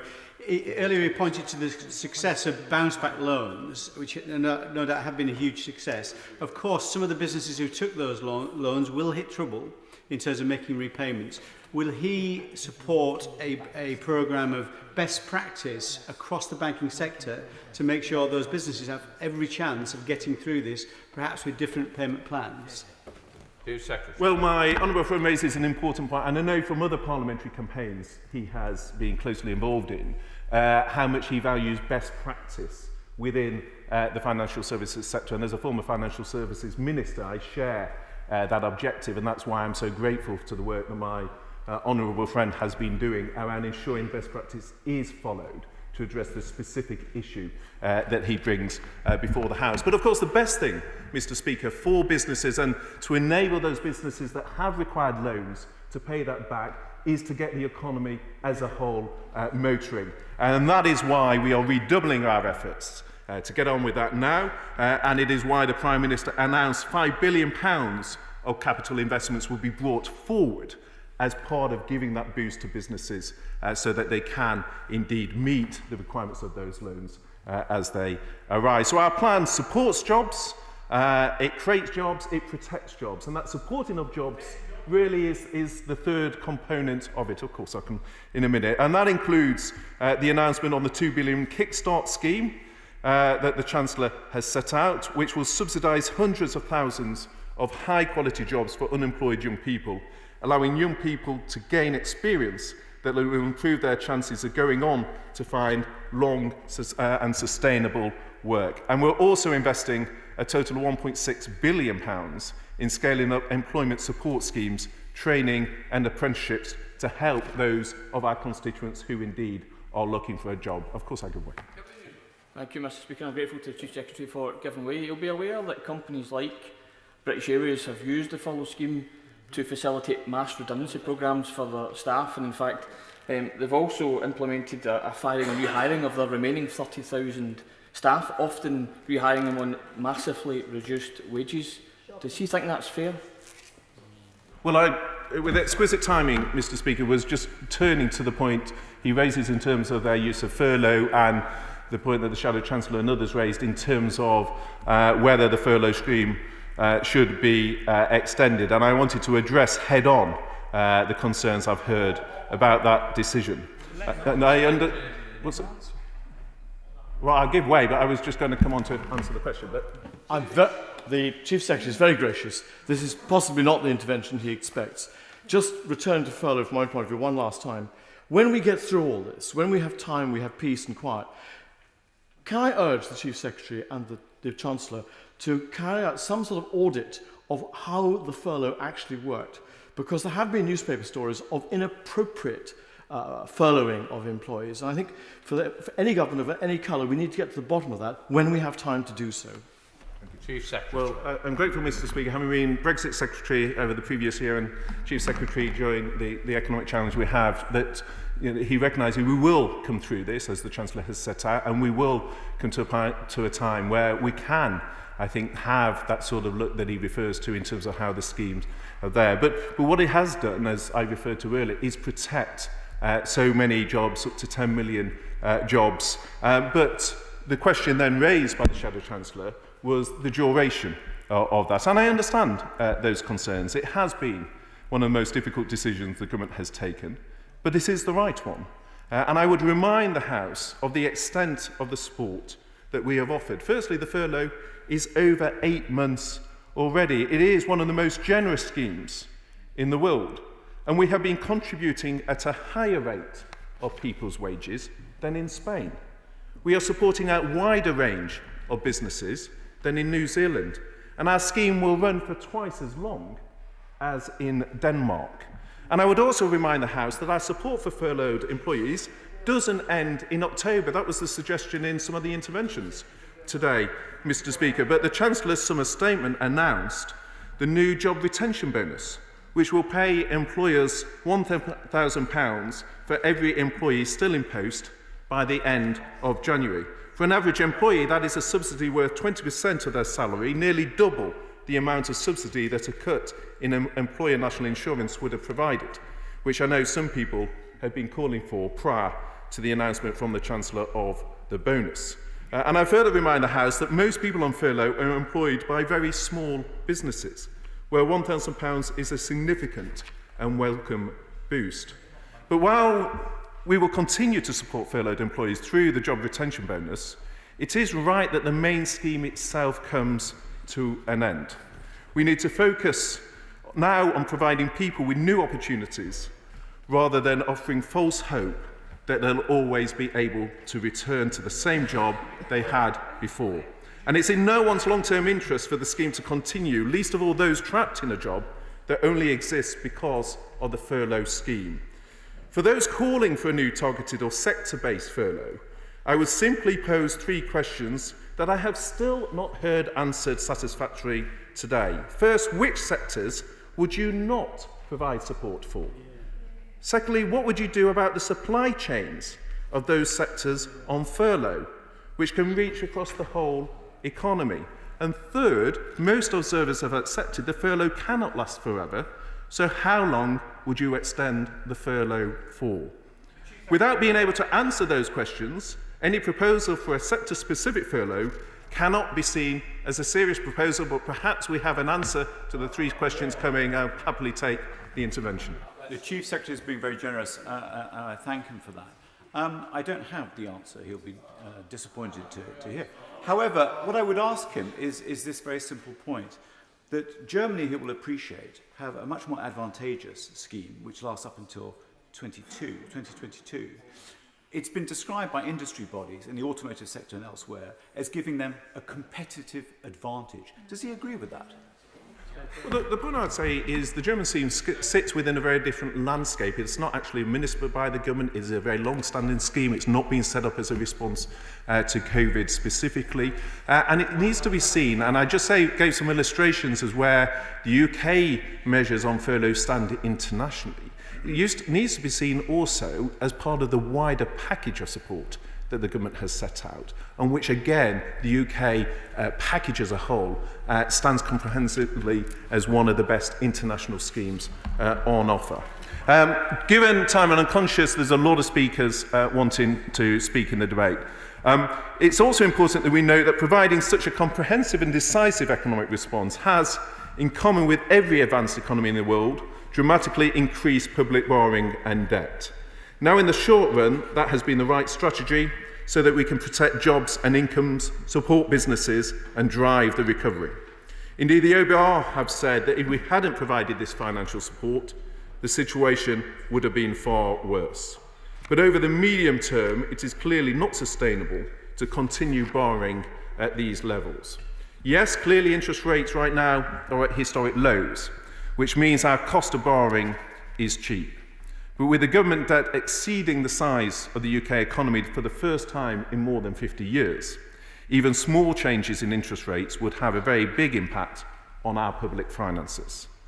Thankfully, we are in a strong fiscal position coming into this crisis, which allowed us to act quickly to support jobs and businesses. But having seen 2 supposedly once-in-a-generation economic events in just 10 years, we're reminded once again that we cannot know what is around the corner. We will need to return to a position of strong and sustainable public finances. Mr. Speaker, let me make one further point this afternoon. While we have made great strides in tackling coronavirus, it may continue to be necessary to take targeted local action to keep the virus under control. We know the impact these local measures have on people and businesses.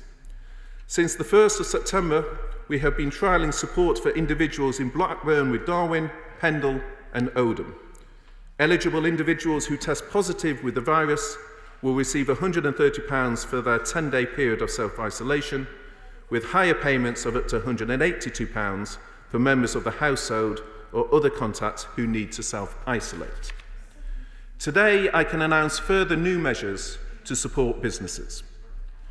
The government will provide direct cash grants to businesses that have been ordered to close. Closed businesses with a rateable value of £51,000 or less will receive a cash grant of £1,000 for each 3-week period they are closed. For closed businesses with a rateable value higher than £51,000, the grants will be £1,500. The grants will cover each additional 3-week period, so if a small business is closed for 6 weeks, it will receive £2,000. This new support will give closed businesses a lifeline through the difficult but temporary experience of lockdown. An important next step in our economic plan to protect jobs and businesses against coronavirus. And I'm grateful for everything my right honourable friend, the Secretary of State for Business, has done to develop this scheme, and he will bring forward further details shortly. Mr. Speaker, let me close with one final observation. In the first phase of our economic response to coronavirus, we supported people, businesses and public services with support totalling £190 billion. In the second phase, our plan for jobs is protecting, supporting and creating jobs.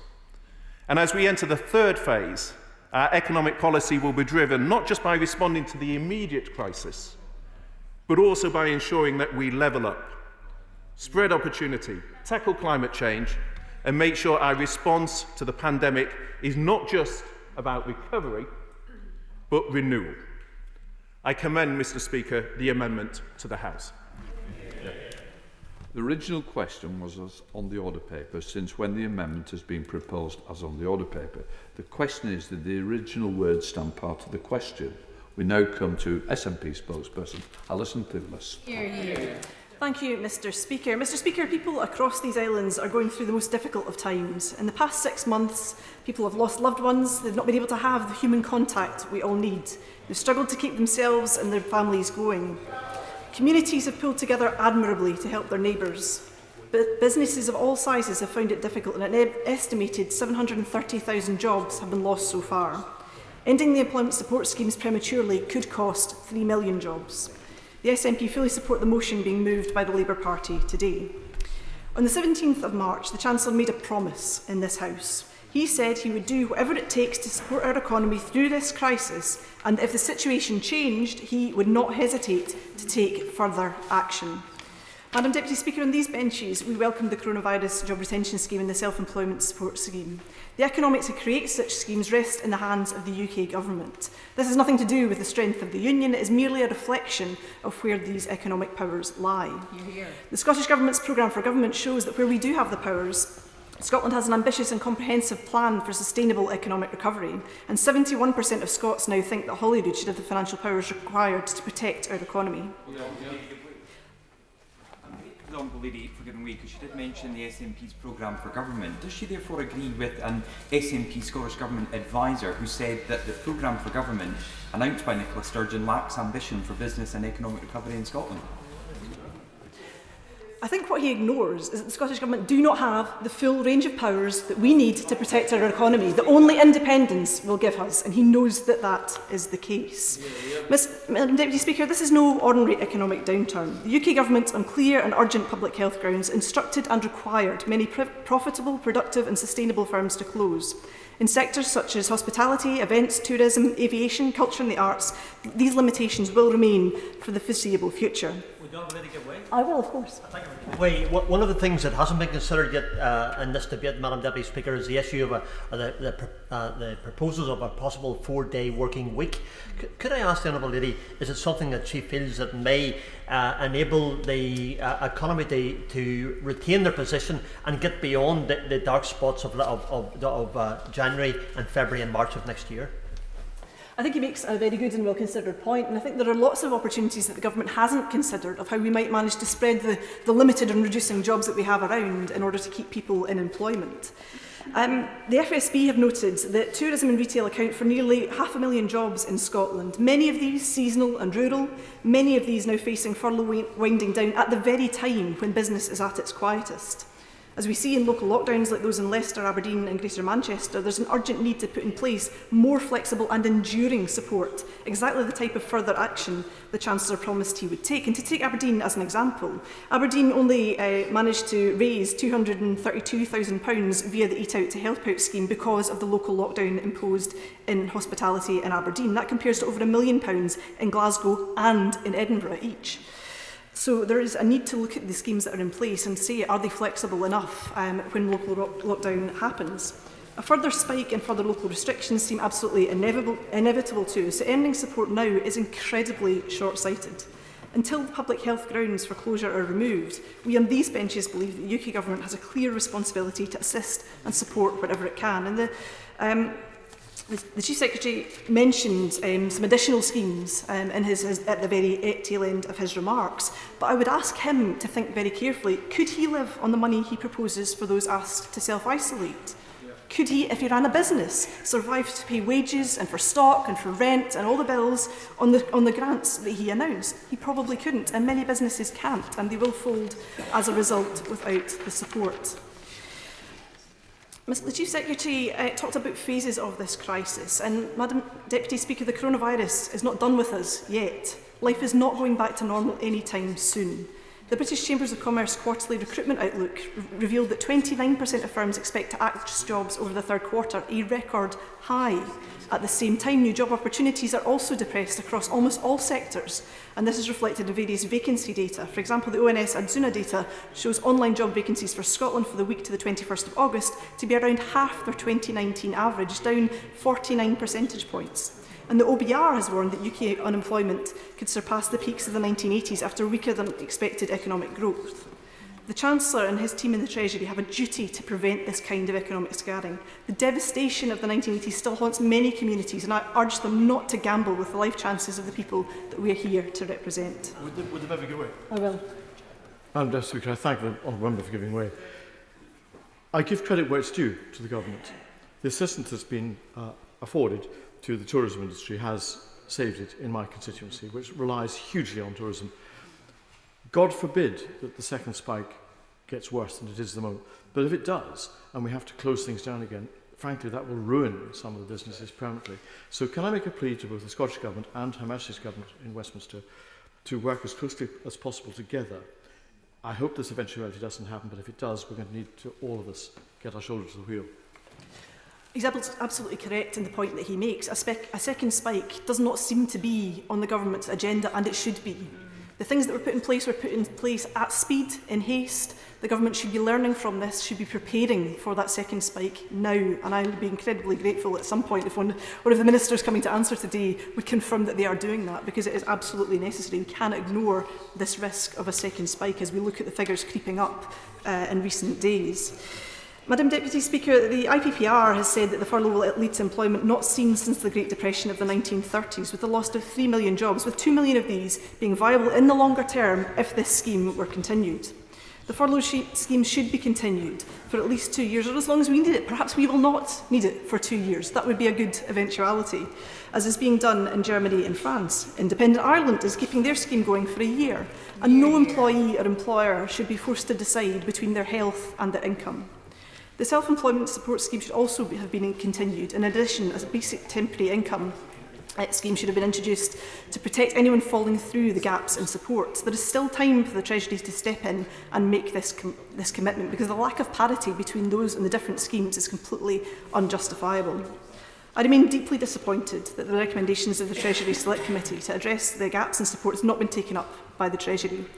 The excluded UK group of at least 3 million people who have been denied any UK government support, including those who are newly self-employed, freelancers, limited company directors, those in short-term PAYE contracts, and many others, are still being ignored by the Chancellor, despite having presented the Treasury with viable solutions. The situation facing women requiring maternity leave has also been incredibly stressful and unfair, with many finding themselves ineligible, some forced to take maternity leave early, and are now struggling to get the childcare they need to even attempt to go back to work. It's hugely disappointing to hear the UK Government have rejected the very reasonable request by the 226,000 maternity petitioners to extend maternity leave for 3 months, and I hope that the Government will reconsider this. And I'm led to wonder, Madam Deputy Speaker, that if there were more women in the UK Government benches, perhaps different decisions would be made. When we see Jim Harra, head of the HMRC, admit this week that 3.5 billion of furlough cash has been lost in fraudulent claims or in error, it's even more galling to those who have no support whatsoever. And I would reflect also that there have been errors in my own constituency on HMRC's part, and their inflexibility and lack of ability to deal with MP requests on this has been also hugely frustrating for those whose businesses are on the brink. The take-up of the coronavirus job retention scheme has been significant, as has been said, with 9.6 million workers furloughed by 1.2 million employers since March. These employers have made 34.7 billion of furlough claims by the 9th of August, and the scheme will cost the UK Government an estimated 80 billion in total. But we should not forget, Madam Deputy Speaker, that this cost is an investment in people and in public health, and the cost of not acting would be far greater. What's very interesting to me is the figures published by the Treasury demonstrating the sectoral impact of the furlough. This includes only 2% of employees in public administration and defence and 7% of employees in finance and insurance being placed in furlough, compared to 77% in accommodation and food services, some 1,693,600 employees, and 70% of those working in arts, entertainment, recreation and other services, amounting to 474,300 employees across the UK. This, of course, reflects a very different nature of those jobs and those sectors, and whether it's been possible for people to work from home. And those sectors where furlough take-up has been high are not suddenly going to be able to return to pre-COVID business. And there's a real argument for sectoral extensions if the government won't consider it a wholesale extension. And these businesses and organisations' abilities to generate income will continue to be hampered for the need of public health restrictions. And for example, how would a national arts company or a full-scale production be able to get things up and going to put on a theatre performance? How would that theatre be able to turn a profit at 40% capacity? And the restaurant next door, Madam Deputy Speaker, where theatre goers might usually have gone for a pre-theatre meal, and the pub afterwards, where nobody's allowed to stand at the bar and won't have outdoor seating in the depths of a Scottish winter or even a Scottish autumn. How does the Chancellor expect such firms to bear the cost of staffing and rent and other outgoings when they will not see a corresponding increase in income? The short answer, Madam Deputy Speaker, is that those costs cannot be borne.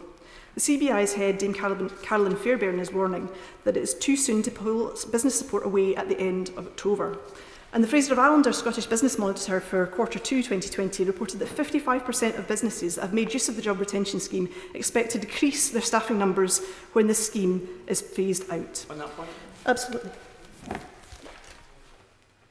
I'm very grateful, thank you, Madam Deputy Speaker, I'm very grateful to my honourable friend for giving way. And on the point she makes, she'll have heard me raise the point of companies with the Chief Secretary abusing the furlough scheme by using it to pay for mass redundancies. And British Airways, etc., are not alone. Centrica and others have followed suit. But it failed to answer the question on the firing and rehiring of staff at massively reduced wages. Does she think it's fair? It absolutely is not fair, and the scheme is being abused by businesses, and it should not be allowed to happen. And I would commend to the government my honourable friend's bill on fire and rehire. And if they were to do anything at all to help, they would take on the recommendations of my honourable friend's bill, because it would make a huge difference to people. People should not be expected to go and do the same job on vastly reduced terms and conditions under pain of losing their job altogether. It's exploitation, pure and simple, and the government should not be accepting it. Well said. The Chief Secretary talked about new opportunities for those in industries that perhaps couldn't continue, but this fails to recognise that the reality is that there may not be enough jobs for those laid off to go into, and that those jobs may not be at the current wage levels of the jobs that they're in just now. The cost will be met here by the UK Government in one way or another, in employment benefits, if not in extending furlough. And the end of furlough, of course, also coincides with the end of the period whereby people have been granted bill payment holidays. And the Standard Life Foundation report emerging from lockdown highlights of the 3.7 million households across the UK granted a bill payment holiday, over 6 in 10 are already facing financial difficulties and will struggle to repay their debts when these arrangements end. For many, these payment holidays will cease on the 31st of October 2020, the same date the government's job retention schemes end, leaving many facing job losses and crippling financial strain.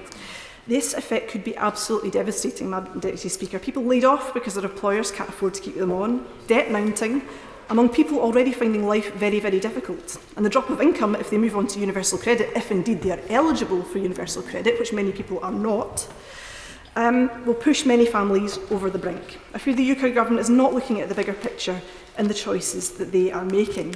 And with very brief reference to the Kickstart scheme, this is not something also that is not available easily to small employers, which could have a disproportionate impact on the rural economy, where there's not enough employers really even to club together to try and make that minimum 30 employees. I would also return to a theme that I've spoken about before, about the risk of exploitation of young workers. This is not being paid a real living wage that people can actually live on. Nobody in this House would want to live on the wages that young people are being expected to work on in this country. And I would ask him to reconsider that and pay a real living wage to the young people on this, because they deserve nothing less than that. I would also raise caution about it being related to universal credit, because, as I said, many people are not able to access universal credit in the first place. So if the scheme only runs through that, many young people who might otherwise benefit from the scheme, such as it is, would also not be eligible. And Deputy Speaker, where the Scottish Government has had the power, it has acted. The Scottish Government has spent £4 billion on COVID, and for business support over £2.3 billion, above the Barnett consequentials allocated to us. And the Scottish Government published its response to the advisory group on the economic recovery's recommendations on the 5th of August, acting in such ways as protecting jobs by developing and delivering sector-led recovery plans, working with industry leadership groups, trade unions and others, starting with the construction sector, which is coming back from its furlough period, supporting jobs through the COVID-19 Transition Training Fund, looking at the measures in the programme for government, supporting a national mission to create new jobs, good jobs and green jobs, which includes investing £60 million to support up to 20,000 people, young people into jobs. The £100 million Green Jobs Fund, investment in decarbonisation, the Unlocking Ambition programme and using the National Performance Framework to promote equality and respect and protect and fulfil human rights. The Scottish Government have already made an extra £330 million of funding available this financial year, specifically to support Scotland's economic recovery. And this includes £230 million of economic recovery stimulus to invest in capital projects that will stimulate the economy, and a £100 million package of focused funding on protecting jobs and supporting those who have been made redundant or whose jobs are at risk.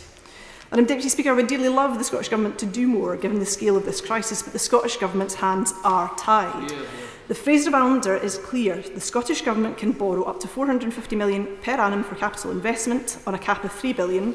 On resource spending, they can borrow up to £600 million per annum at a cap of £1.75 billion, but only for forecast error and cash management. They cannot borrow to fund discretionary resource spending, and this is absolutely the crucial point here. We urgently need more financial powers in Scotland. If the UK Government will not act on the things that we have asked them to act on, they should not stand in Scotland's way. We have a desire to support our people and our businesses. Powers must be devolved to let the Scottish Government get on with the job. Madam Deputy Speaker, all of this stands in the context of the looming threat of a no-deal, chaotic and damaging Brexit. The UK Government gleefully breaking international agreements they themselves signed up to, and the outrageous proposals today at Clause 46 of the Tory Internal Market Bill. The UK Government's power grab over economic development and infrastructure plans cannot be allowed to stand. The Tories speak of a power surge, but the last time I checked, Madam Deputy Speaker, a power surge is a dangerous thing which usually only lasts a few seconds but results in serious damage to your valuable appliances.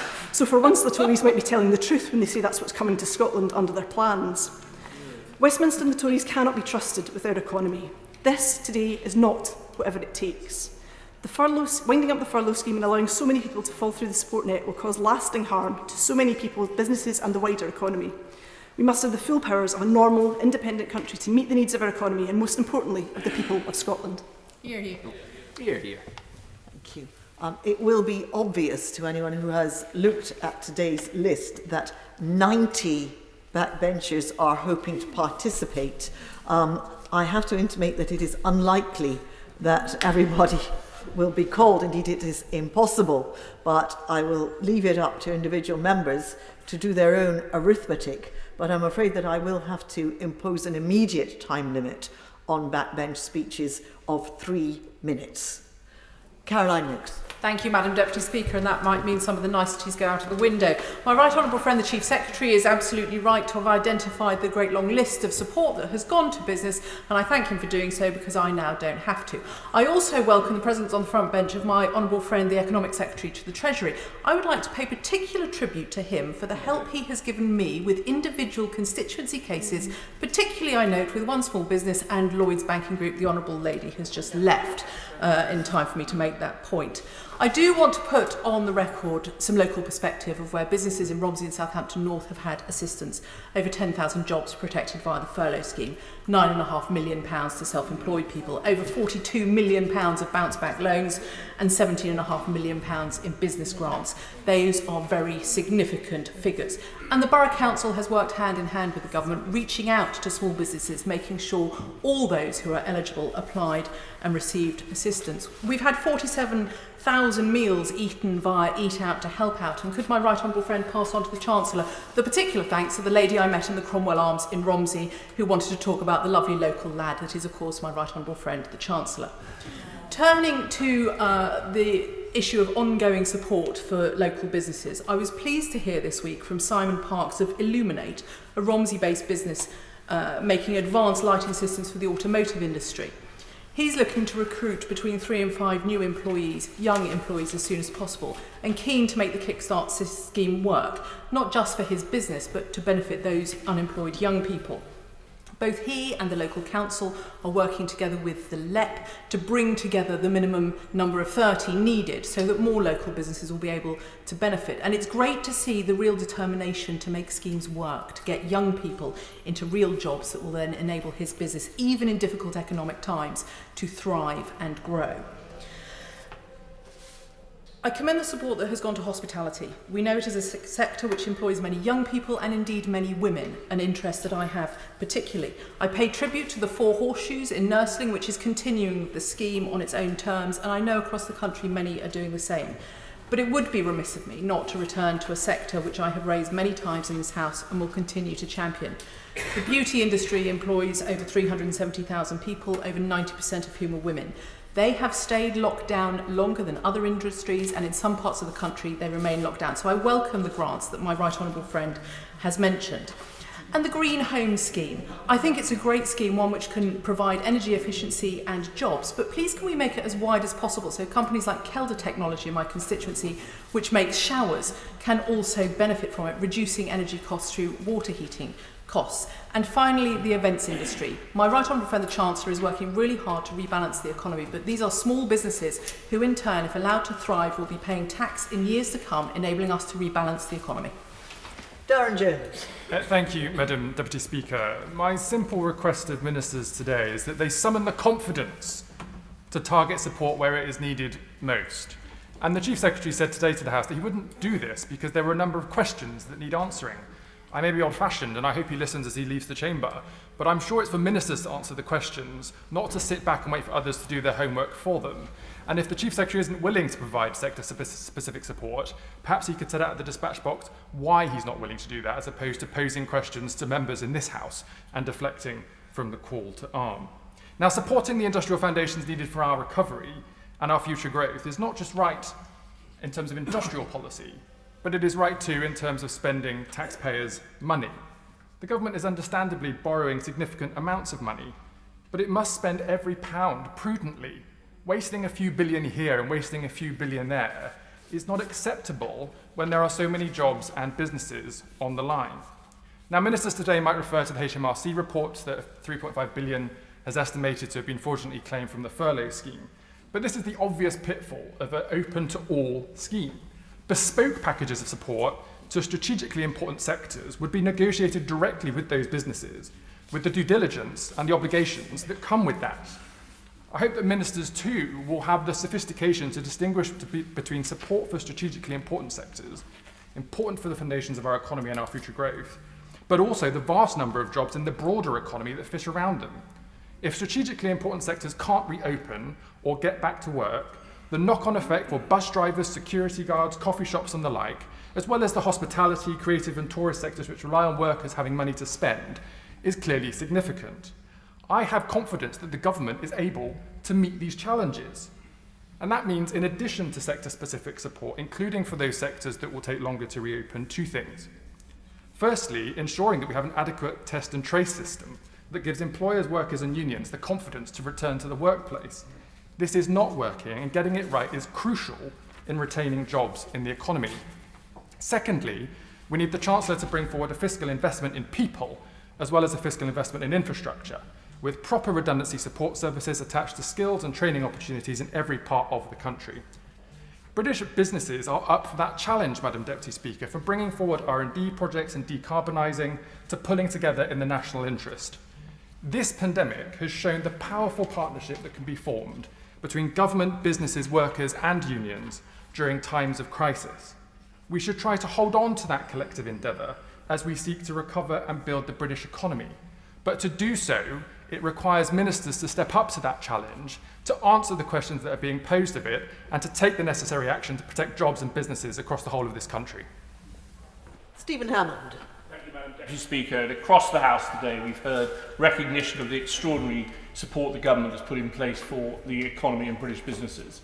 And I'd like to, like my right honourable friend, pay tribute to the Treasury team and to the PPSs who've been supporting us and many of our businesses with queries. It has already been mentioned that nationally we're paying the wages of 9.6 million people. But of course, people find national statistics very difficult to relate to. So in Wimbledon, and particularly, I want to make the point that 12,100 people were furloughed, 4,200 people have benefited from the self-employed scheme, £76.8 million of bounce back, which has helped over 2,000 businesses, and CBILS schemes helping 99 businesses. So inevitably, as the country returns to work and the post-economy starts to revive, we're going to see a very different mixture of this economy, and some industries and some sectors will be inevitably impacted in a way we had not expected, and there will be an adjustment carrying on. And we would be wrong just to try and pretend that isn't going to happen. Therefore, surely a plan for jobs and a kickstart scheme is right rather than a continuation of the furlough scheme. And that plan for jobs must look at protecting jobs and looking at the creation of jobs. In terms of the protection of jobs, I spoke at the pre-recess debate about the arts sector, and I hope the announcement today from the Chief Secretary will extend to the arts sector. In terms of the plans for jobs, where we're looking to create jobs, I say it must be a mixture of skills programs to equip people coming into the workforce with skills for the future, and the future is the key here, both in the government's quite right announcement about the acceleration of capital investment and the 600 billion it's talking about in terms of future prosperity. The future is the key here, and certainly in terms of the infrastructure investment, I'd urge the Treasury Ministers to look at what is fibre investment and what is iron investment. We need more fibre and less iron in our investment. Finally, Madam Deputy Speaker, as we look to the future, it must be right in the short term that we concentrate our efforts on the growth programme, and that is entirely right in terms of the infrastructure. But however, as we look to the medium term, beyond the growth ideas that are coming out from many parts of this House, and I commend the One Nation Conservative Caucus Group paper, which surprisingly I edited and authored, along with many other colleagues. I commend that for some notable growth ideas. But it is also true that as we look to the medium term, we must put our economy and our finances on a sound basis. And I would urge the Treasury, as we look to the medium term, not to rule out any of the economic levers that we'll be looking to support the economy now, to restoring sound finances in the future. Shabana Mahmood.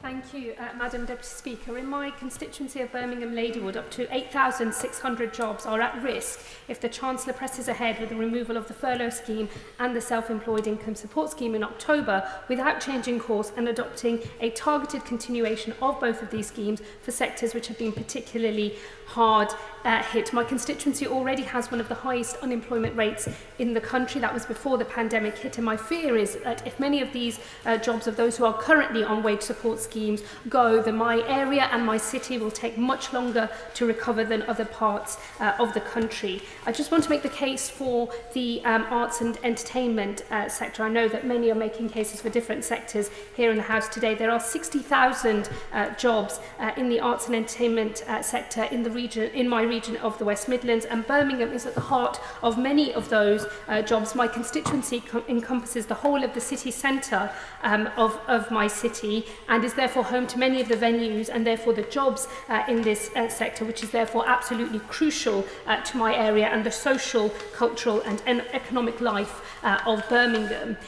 This sector is struggling because they cannot get back up and running like other sectors can. The public health advice and the laws that are in place because of public health mean that their businesses cannot get back to normal, and in those circumstances, Madam Deputy Speaker, it is unconscionable that economic support does not follow where public health rules lead us. And I have to say, everything that we heard from the Treasury bench today in terms of the challenges that there are in continuing a sector-specific wage support scheme, I think just sounds very hollow indeed to all of those people desperately trying to save their jobs, because the government has shown real creativity actually in coming up with economic policy to deal with the impact of the pandemic, and it should not stop now. They should overcome the hurdles that are in place to adopt a sector-specific approach, because every job in every sector that is saved today or in the next few months will decrease the scale of the bills that we all face when we ultimately have to pay off the costs of this pandemic, the cost of supporting jobs and sectors facing total collapse because those businesses are going to go to the wall will be cheaper than the cost of inaction. It will be much more expensive in the long run. So the government's current approach, I'm afraid to say, does not either make economic sense, but it also fails the test of fairness too. And in the short amount of time left to me, I just wish to make the case for Birmingham in particular, because we are due to host the Commonwealth Games in 2022. If the heart of our arts and entertainment sector is ripped out from our city, then we will not be able to see the full benefits of what the Commonwealth Games could bring to the brilliant city of Birmingham. And I would urge the Treasury to take a region-specific approach and take into account factors such as international events so that they can have the full benefit for all of our constituents that are envisaged when we win these bids in the first place. Stephen Crowell. Thank you, Madam Deputy Speaker. I for one, really think the government deserve enormous credit, not just for the sheer scale of the financial response to the pandemic, but also for the speed with which key parts of the safety net were put in place really early on as the crisis unfolded. And I want to say this, first of all, as a Welsh Member of Parliament who's had to listen to a near constant stream of criticism from Welsh Labour government ministers about our actions here as a government, and similar could be said for the Scottish Nationalist government in Edinburgh. I am really proud that we were able to support so many families and businesses in every part of the United Kingdom. The question they need to confront is how on earth could those businesses and families been supported in a similar way without the strong intervention of a United Kingdom Treasury? And that's a really important point. But for me, I'm not going to give way, forgive me, but for me, Madam Deputy Speaker, this subject that we're discussing today is about two things. One is about how do we support livelihoods? How do we support families, help keep them afloat during this crisis? And there's a point that I would like to make, which hasn't been made yet already, Madam Deputy Speaker, and that's about the strengthening of our social security system, because alongside the schemes to support businesses and jobs early on in the crisis, the Treasury took a very important decision to put extra money into universal credit as a temporary measure. And if I could make one plea to the Treasury bench this afternoon, Madam Deputy Speaker, is they need to decide very quickly, I think, that that increase should stay in place for next spring, because we can't have families, many of whom will still be adjusting to having lost their jobs, having maybe moved from furlough to benefits, and many of them will find it a very hard landing indeed. And any prospect that we're going to remove that additional money next spring, I think for me personally, Madam Deputy Speaker, is unthinkable. This debate for me is also about how we protect those key strategic parts of our economy and our national life, and how do we ensure that they come through this crisis without too much irreparable damage having been done. And I confess I have some sympathy for some of the opinions that have been expressed on both sides of the House this afternoon. You know, I have talked about extending furlough in a targeted way previously, but I absolutely do recognise from the conversations I've had with trade bodies and with ministers in recent days and weeks just how difficult it is to do to actually pin down and define a targeted extension of furlough. But I would plead with ministers to keep an open mind when we talk about these sectors, and I think about the enormous manufacturing operation in North Wales with Airbus, how strategically important that is for Wales and the United Kingdom. But I also think about all of those padlocked theatres a short walk from here up in the West End and in every city centre up and down the country. We want to protect key parts of our economy and our national life, and I'd really urge ministers to keep an open mind about how we do that, and to really think flexibly and work collaboratively with unions, with trade bodies, on getting our economy through this crisis. Mick Whitley. Thank you, Madam Deputy Speaker. The UK is facing a jobs crisis unlike any experience in living memory. Hundreds of thousands of jobs have been lost. The UK is facing the worst recession of any advanced economy. Many people's hopes and aspirations for the future are now in question. And yet, Madam Deputy Speaker, the worst is yet to come. Last week, the Trade Union Congress warned of a possible tsunami of redundancies when the furlough scheme and other support measures are wound down.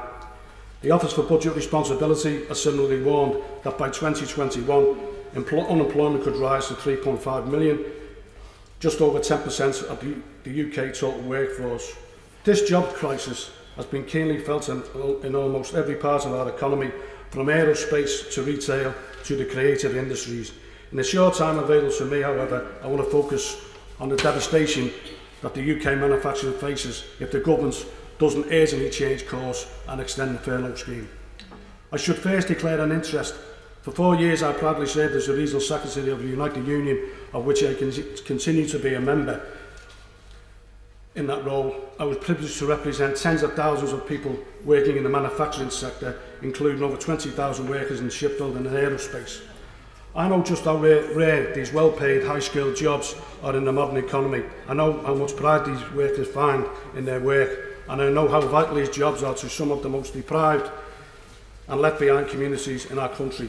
The very communities this government promised to level up. In the third quarter of 2019, there were over 345,000 manufacturing jobs in the North West. Research commissioned by Make UK shows that output and other levels in the region reached -60% and -65% during the height of the pandemic. This economic disruption will far outlast the current set of lockdown measures within the sector, set to contract by 9.4% in 2020. Job losses in this sector don't just impact on those who find themselves suddenly unemployed.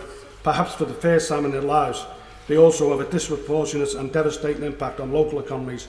For every job lost at a private aerospace company, 4 more are lost in the wider supply chain, and countless others in local shops, restaurants and independent businesses. In short, the government's failure to extend the furlough scheme is nothing short of a wanton economic vandalism. It risks not only the devastation the manufacturing sector, but also laying waste to some of the most marginalised and deprived communities in which manufacturing companies are based.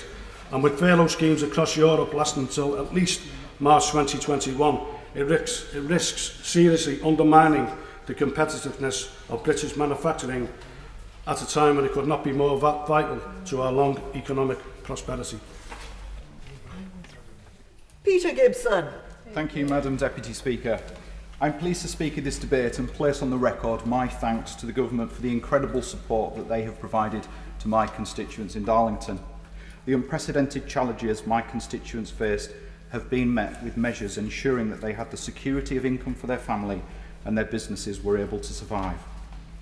The Coronavirus Job Retention Scheme ensured that 12,300 of my constituents were supported. This represents almost a third of the entire workforce in Darlington. This scheme alone made available to the furloughed employees of Darlington funds of up to £184 million. The self-employed income scheme was accessed by 2,500 self-employed people, enabling them to access up to £2,500 per month, support worth over £6 million per month. Businesses across Darlington have benefited from a variety of business grants, business rates holidays, tax deferral schemes. Business rates relief in Darlington totalled over £12 million, while the government has distributed 1,581 grants to SMEs in Darlington with a value of almost £16 million. And I would like to pay tribute to the efforts of my colleagues at Darlington Borough Council, who made sure that their distributions of the grants were one of the swiftest in the country. And I also pay tribute to the work of Ben Houch and the Tees Valley Mayor for the local support that he has given to businesses in Darlington. The phenomenal Eat Out to Help Out scheme enabling the hospitality sector to bounce back was enjoyed by 62 establishments in Darlington who served over 50,000 meals. And I want to pay tribute to the Tomahawk Steakhouse for their fantastic steak. Darlington businesses have applied for and been accepted for over £33 million worth of bounce back loans. Furlough, grants, tax extensions, bounce back loans, rates holidays. Madam Deputy Speaker, these measures have been truly extraordinary. But this emergency safety net needs to come to an end. They cannot be extended and extended indefinitely. I know, and the hard-working people of Darlington know, that we need to get back to standing on our own 2 feet. We have protected the NHS, we have supported our employees, and we have cradled our businesses. But we need to move forward, creating jobs, levelling up on investment in places like Darlington to truly unlock the potential that I know that the North East has. Kate Hollern. Thank you, Madam Deputy Speaker. I'm sure the whole House would like to join me in congratulating and sending best wishes to Jack Booth, who's a World War II veteran who celebrates his 100th birthday on Friday. Happy birthday, Jack. Madam Deputy Speaker, at the beginning of this week, parts of Blackburn were still under local lockdown. Swimming pools, gyms, bowling alleys, wedding venues were all closed. That changed yesterday when they were allowed to reopen. But what that means is that further restrictions have been placed on Blackburn for nearly 8 weeks.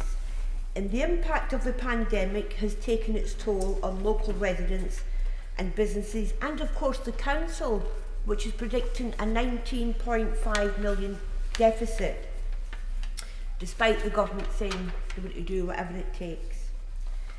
The government is refusing to recognise that additional support is needed in areas with additional lockdowns. Now, I'm not sure whether the government is incompetent or willfully neglecting areas in local lockdown. It provides support to some areas, but it's very sparse across East Lancashire. It is also a nonsense to say that specific sectors, some which have only just opened, others which are opening in a limited capacity, do not require additional support. The Chancellor's decision to withdraw wage support for jobs, particularly in Blackburn, is making matters worse. It is clear that the government's one-size-fits-all approach does not work, and the CBI, Institute of Directors and British Chambers of Commerce have said as much. Instead, the government should be tackling support where it is needed most, not withdraw it in one go. No one here is asking for a permanent handout, but cutting off support for every worker in the country from October, no matter where they're back at work or not, under local restrictions is equivalent to pulling the plug at the worst possible time. We've just heard the Prime Minister say his priority is protecting jobs. Well, too many people have already been excluded from the support, and if the government is serious about protecting jobs, high streets, councils and services, they need a targeted approach to further support in areas like Blackburn who are still suffering additional lockdowns. Thank you, Madam. Brandon Clark-Smith. Thank you, Madam Deputy Speaker. Our Chancellor said he would do whatever it takes, and the support that has been provided has been unprecedented. I've always said there is no such thing as government money, just taxpayers' money, and we need sustainable public finances. But this programme was the right thing to do. In my constituency, Bassett Law, as is the case up and down the country, our high streets have struggled as more people shop online and visit out-of-town retail parks. The last thing they needed were the extra challenges posed by COVID-19, having to close down and facing the prospect of making staff redundant. The small business grants, around 28 million in the first instance, then an additional 1.18 million in discretionary grants, have saved many businesses. The furlough scheme used by 13,900 people in Bassett Law has no doubt saved many jobs too. We're talking about people who, through no fault of their own, suddenly found themselves unable to pay their household bills, their mortgages and their other living expenses. This scheme gave them the means to do this. Now we need to get people back to work. We have seen the construction industry able to start up again and get their staff off furlough and back into work to build the homes we need. Many have been able to move once more, aided by the Chancellor's stamp duty measures. As a newly adopted Retfordian, I have seen firsthand the growing recovery in the town centre, and we owe a debt of gratitude to businesses and local volunteers who have helped create the conditions where people can once again use our shops, hairdressers, pubs and restaurants safely. In Bassett Law alone, the Eat Out to Help Out scheme has been used for 72,000 meals. In a post on my Facebook page, the owners of the Shire Oaks Inn in Worksop said, "This scheme has given my pub a massive boost and has secured the jobs for all my staff for the foreseeable future." I will give way. Gentleman for giving way, and I know he's short of time, so I'll try and be brief. Does he not agree that we should use every tool that are available to beat this virus, and that includes extending furlough? And does he not think that the debt accrued, we should take the advice of the Bank of England and treat the debt accrued as war debt? So I thank the Honourable Member for her response. It goes back to the sustainable public finances, and I think that is the key to all of this, and furlough should fit in with that as well. And at some point, we actually must get back to work. Madam Deputy Speaker, this is why the support we provided was the right thing to do. We've also managed to support some tremendous community assets such as North Notts Arena with things such as furloughing, bounce back loans, business rates relief, which was 11.9 million in Bassett Law, and whilst they were sadly unable to secure the discretionary grant from the council, they've also been saved with funding from other sources such as Big Lotto Community Fund, and I'd like to thank Severn Trent, Sports England for supporting this wonderful facility, and also community champion and manager Nigel Turner for driving this forward. On top of the 9.3 million given out for those who are self-employed, we now have a great scheme in Kickstart which will help benefit youngsters in the area and in their quest to find work. And whilst we still face many challenges ahead, our plan for jobs provides the basis for a strong recovery and a bright future.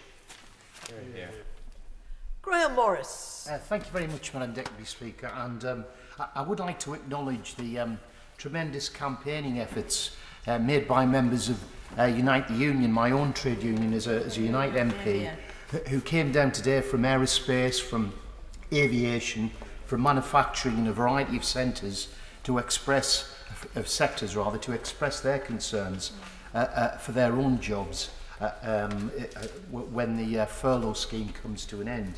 I think they are very real concerns, and they're demanding the government take action now to protect workers, businesses and the wider economy from the wider economic effects of COVID.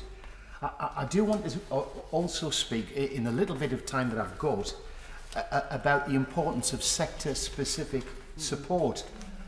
In one particular sector, some members might know I'm on the Transport Select Committee, and this is the coach sector.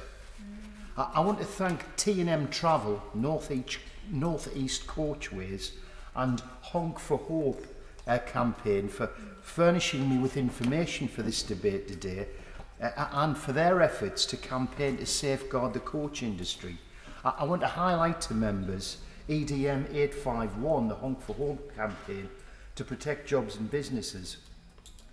And what they're trying to do is safeguard the long-term future of coach travel. And I want government to take note of that. It's a sector that's been sadly neglected, and there are some specific asks of ministers. The first is to extend finance holidays, an issue raised by the Honourable Gentleman from Strangford, by 12 months to ensure that no coaches are repossessed during the winter period, so that businesses can bounce back if there is a recovery from COVID in 2021. Secondly, to designate the coach sector as part of the leisure industry to enable access to support and grants that have been made available to other leisure businesses. And thirdly, to introduce a freeze on lenders seeking to repossess family homes as a result of the collapse of a coach company. The fall in demand for this particular sector has resulted in a 98% of coaches have been parked up and left in their depots off the road. The level of loss is simply unsustainable for this sector, which employs over 40,000 people, unless the government gets out of neutral, if you'll excuse the pun, and into top gear and provides some sector-specific support. The end of the furlough scheme quite clearly is going to cause a wave of redundancies, but particularly for coach operators, they may well have to close their doors for the final time. So I would urge ministers on the Treasury bench to please look at some sector-specific support for the coach sector. Stuart Anderson. Thank you, Madam Deputy Speaker. As the Member of Parliament for Wolverhampton South West, employment has been high for me from the outset. For decades, Wolverhampton has been behind the national average on unemployment, and it's a economic opportunity for our great city was really championed when the Prime Minister said he was going to level up the country. In areas like St Peter's, Graiseley and the rest of Wolverhampton were given hope. Then COVID hit. The world as we knew it changed. In dark times, I was able to see a city come together in unity, regardless of party or beliefs or views, and do what was right for the city. Businesses repurposed or adjusted to serve the community, like the amazing Jim Goffs of Technol, to grill it in Newbridge. Key workers went over and above in a time of crisis. As lockdown was eased, I was able to get out and see these businesses face to face, see what they were doing. And simply put, it was hard for them. Footfall is down and the future of business looks more challenging than ever before. Market traders of Wolverhampton trade on with steely determination in a difficult climate. Businesses like EcoWolf in Chapel Ash set up 1 year ago and have had to deal with COVID in their first year, but they trade on with a great product. And you've got Malik Butchers of Whit Marines have used this time to repurpose their business to provide some truly amazing halal street food. But without a doubt, business in Wolverhampton will be concerned about paying the bills and keeping their employees in jobs. But what has made a difference in this unprecedented time is the support the government has provided. From the job retention scheme to business grants, it has all made a huge difference to people. I've heard this from so many and it's been well received. It's been a lifeline and it's saved many jobs and businesses throughout our great city. However, this does have to end. It's never good to see someone lose a job or a business go under. This I know from experience, having gone through it. The sadness you feel when you make people redundant, the numbness you feel when you tell your family you can't put food on the table. Nobody wants this. But we've got to look forward. We must make sure we provide the best circumstances to safely get the economy moving forward and create sustainable public finance. We need to empower businesses to give them the opportunities to fulfill the visions that they had. And we must move forward supporting them as we are through Kickstarter schemes and other great opportunities. But we've got to move and support businesses moving forward, and we can't keep the furlough going forever and a day. Christine Jardine. Thank you very much, Madam Deputy Speaker. We stand in this country at a crossroads in our economy with profound implications for future generations. And that is why I support, and my party supports, the Labour Party in its call for an extension of the job retention scheme. But more, we would like to see it cover all sectors and incentivise flexibility and be guaranteed until at least June 2021.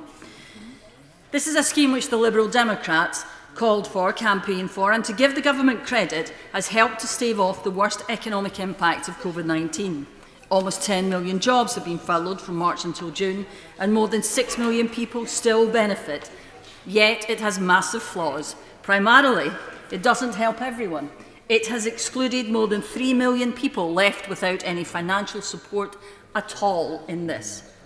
But perhaps its biggest long-term flaw is that the current support scheme was intended as a bridge over the deepest chasm of this crisis, and it is one which so far offers us no destination. If the government has a strategy for the onward journey, this would be the time to tell us. Where will those nearly 7 million people be when the bridge comes to an end? At the moment, I fear the answer is high and dry. Extremely grateful to my honourable friend for giving way.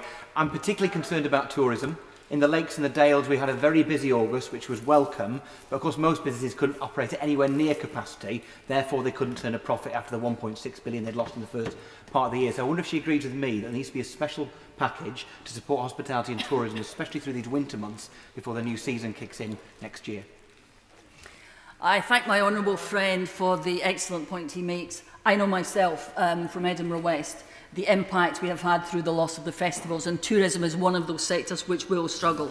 And my fear is that if this scheme is withdrawn, we will simply have spent billions to delay the pain for those sectors, nothing to lessen it long term, and nothing to prepare for what comes worse. Aviation, hospitality, the arts and tourism, all these sectors are struggling. And we not only need this scheme to continue, we need it to do more. We need it to invest not just in staving off the crisis, but in creating a new, stronger, greener economy. If the job retention scheme and others, I will proceed, is to be truly successful, that is where that bridge must lead us. Thank you. I'm grateful to my honourable friend for giving way. Would she agree with me that the government needs to take urgent action towards its target of net zero carbon, and that now is the time to invest in the transition away from carbon emitting industries and to create new green jobs? I certainly do agree with the Honourable Lady, and I believe that that is an opportunity which, ironically, as I will go on to see, this crisis may afford us, and why we cannot afford to cut off the job retention scheme in October. What we need it to do now is help us to the transition my honourable friend mentioned into whatever the post-COVID economy will look like. And none of us know what that will be. Which sectors of the economy will survive, even thrive, and which will struggle or collapse. And that is where I take my one issue with the Labour Party's motion today. How do we know which sectors to target? And if we target, who do we leave out? Which industry do you allow to go to the wall? Which employees do you potentially throw on the scrap heap? I come originally from Clydeside. I know. It is seared on my consciousness, runs through everything I do in politics. The memory, the vision of the damage that is done to lives when an industry dies and those who have depended on it have nowhere to turn. We cannot allow that to happen to another generation. If this virus has confronted us with the challenge of a lifetime, of a century, it also offers an opportunity. What we have now is as close to a blank sheet of paper as we are ever likely to have. Use the job retention scheme, use the structure of support, develop it further, furlough people while we begin to transition and develop our future. Use it as the basis of that strategy from the government on which we are all waiting. To keep it going until June of next year has been calculated to cost £10 billion. Surely that is a drop in the ocean compared to what will be lost if we do not. In that time, we can ensure that those industries and employers which can survive do, and help the others to transition. Instead of just putting companies in mothballs, encourage them to work. Look at the schemes, the flexible schemes in Germany, France and Austria, what they're doing to protect their economies. Use the time we have to us to upskill and retrain. We need to innovate our way out of this, and we can. We need to create new industries, green jobs, investigate hydrogen power, encourage our aviation industry to be greener. Make well-being the measure of our economy and the quality of lives the measure of our success. The world and its economies are changing around us. The job retention scheme has given us time. Now we need to ensure that we use it properly. Turn the birthplace of the Industrial Revolution into the home of a new green revolution.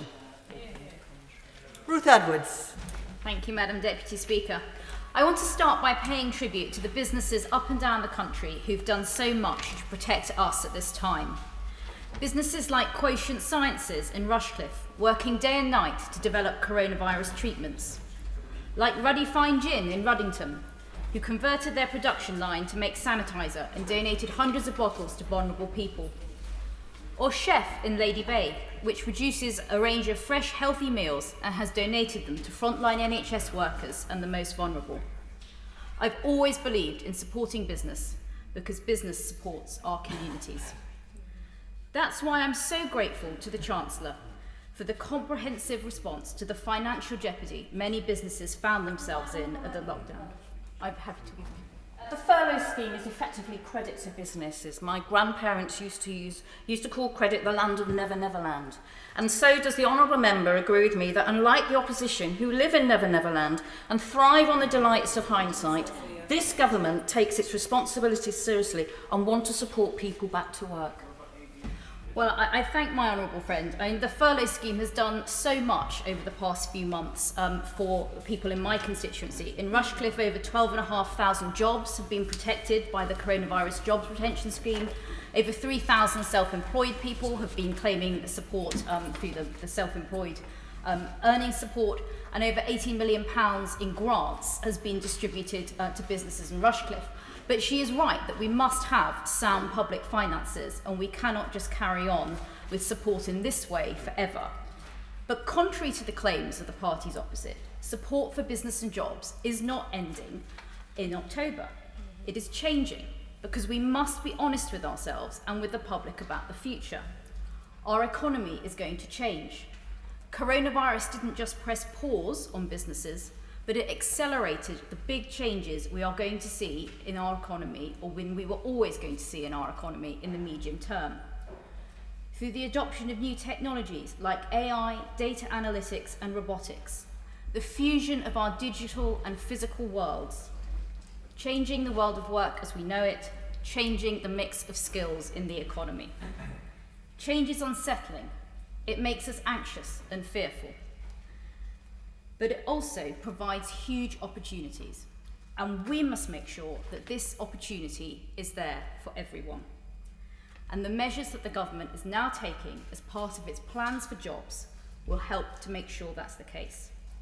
Over 100 million to triple the scale of traineeships, 32 million to recruit careers advisors for over 250,000 people, double the number of work coaches to help people find jobs where they may have been lost, triple the number of sector work-based placements, and investing in apprenticeship creation for people of all ages.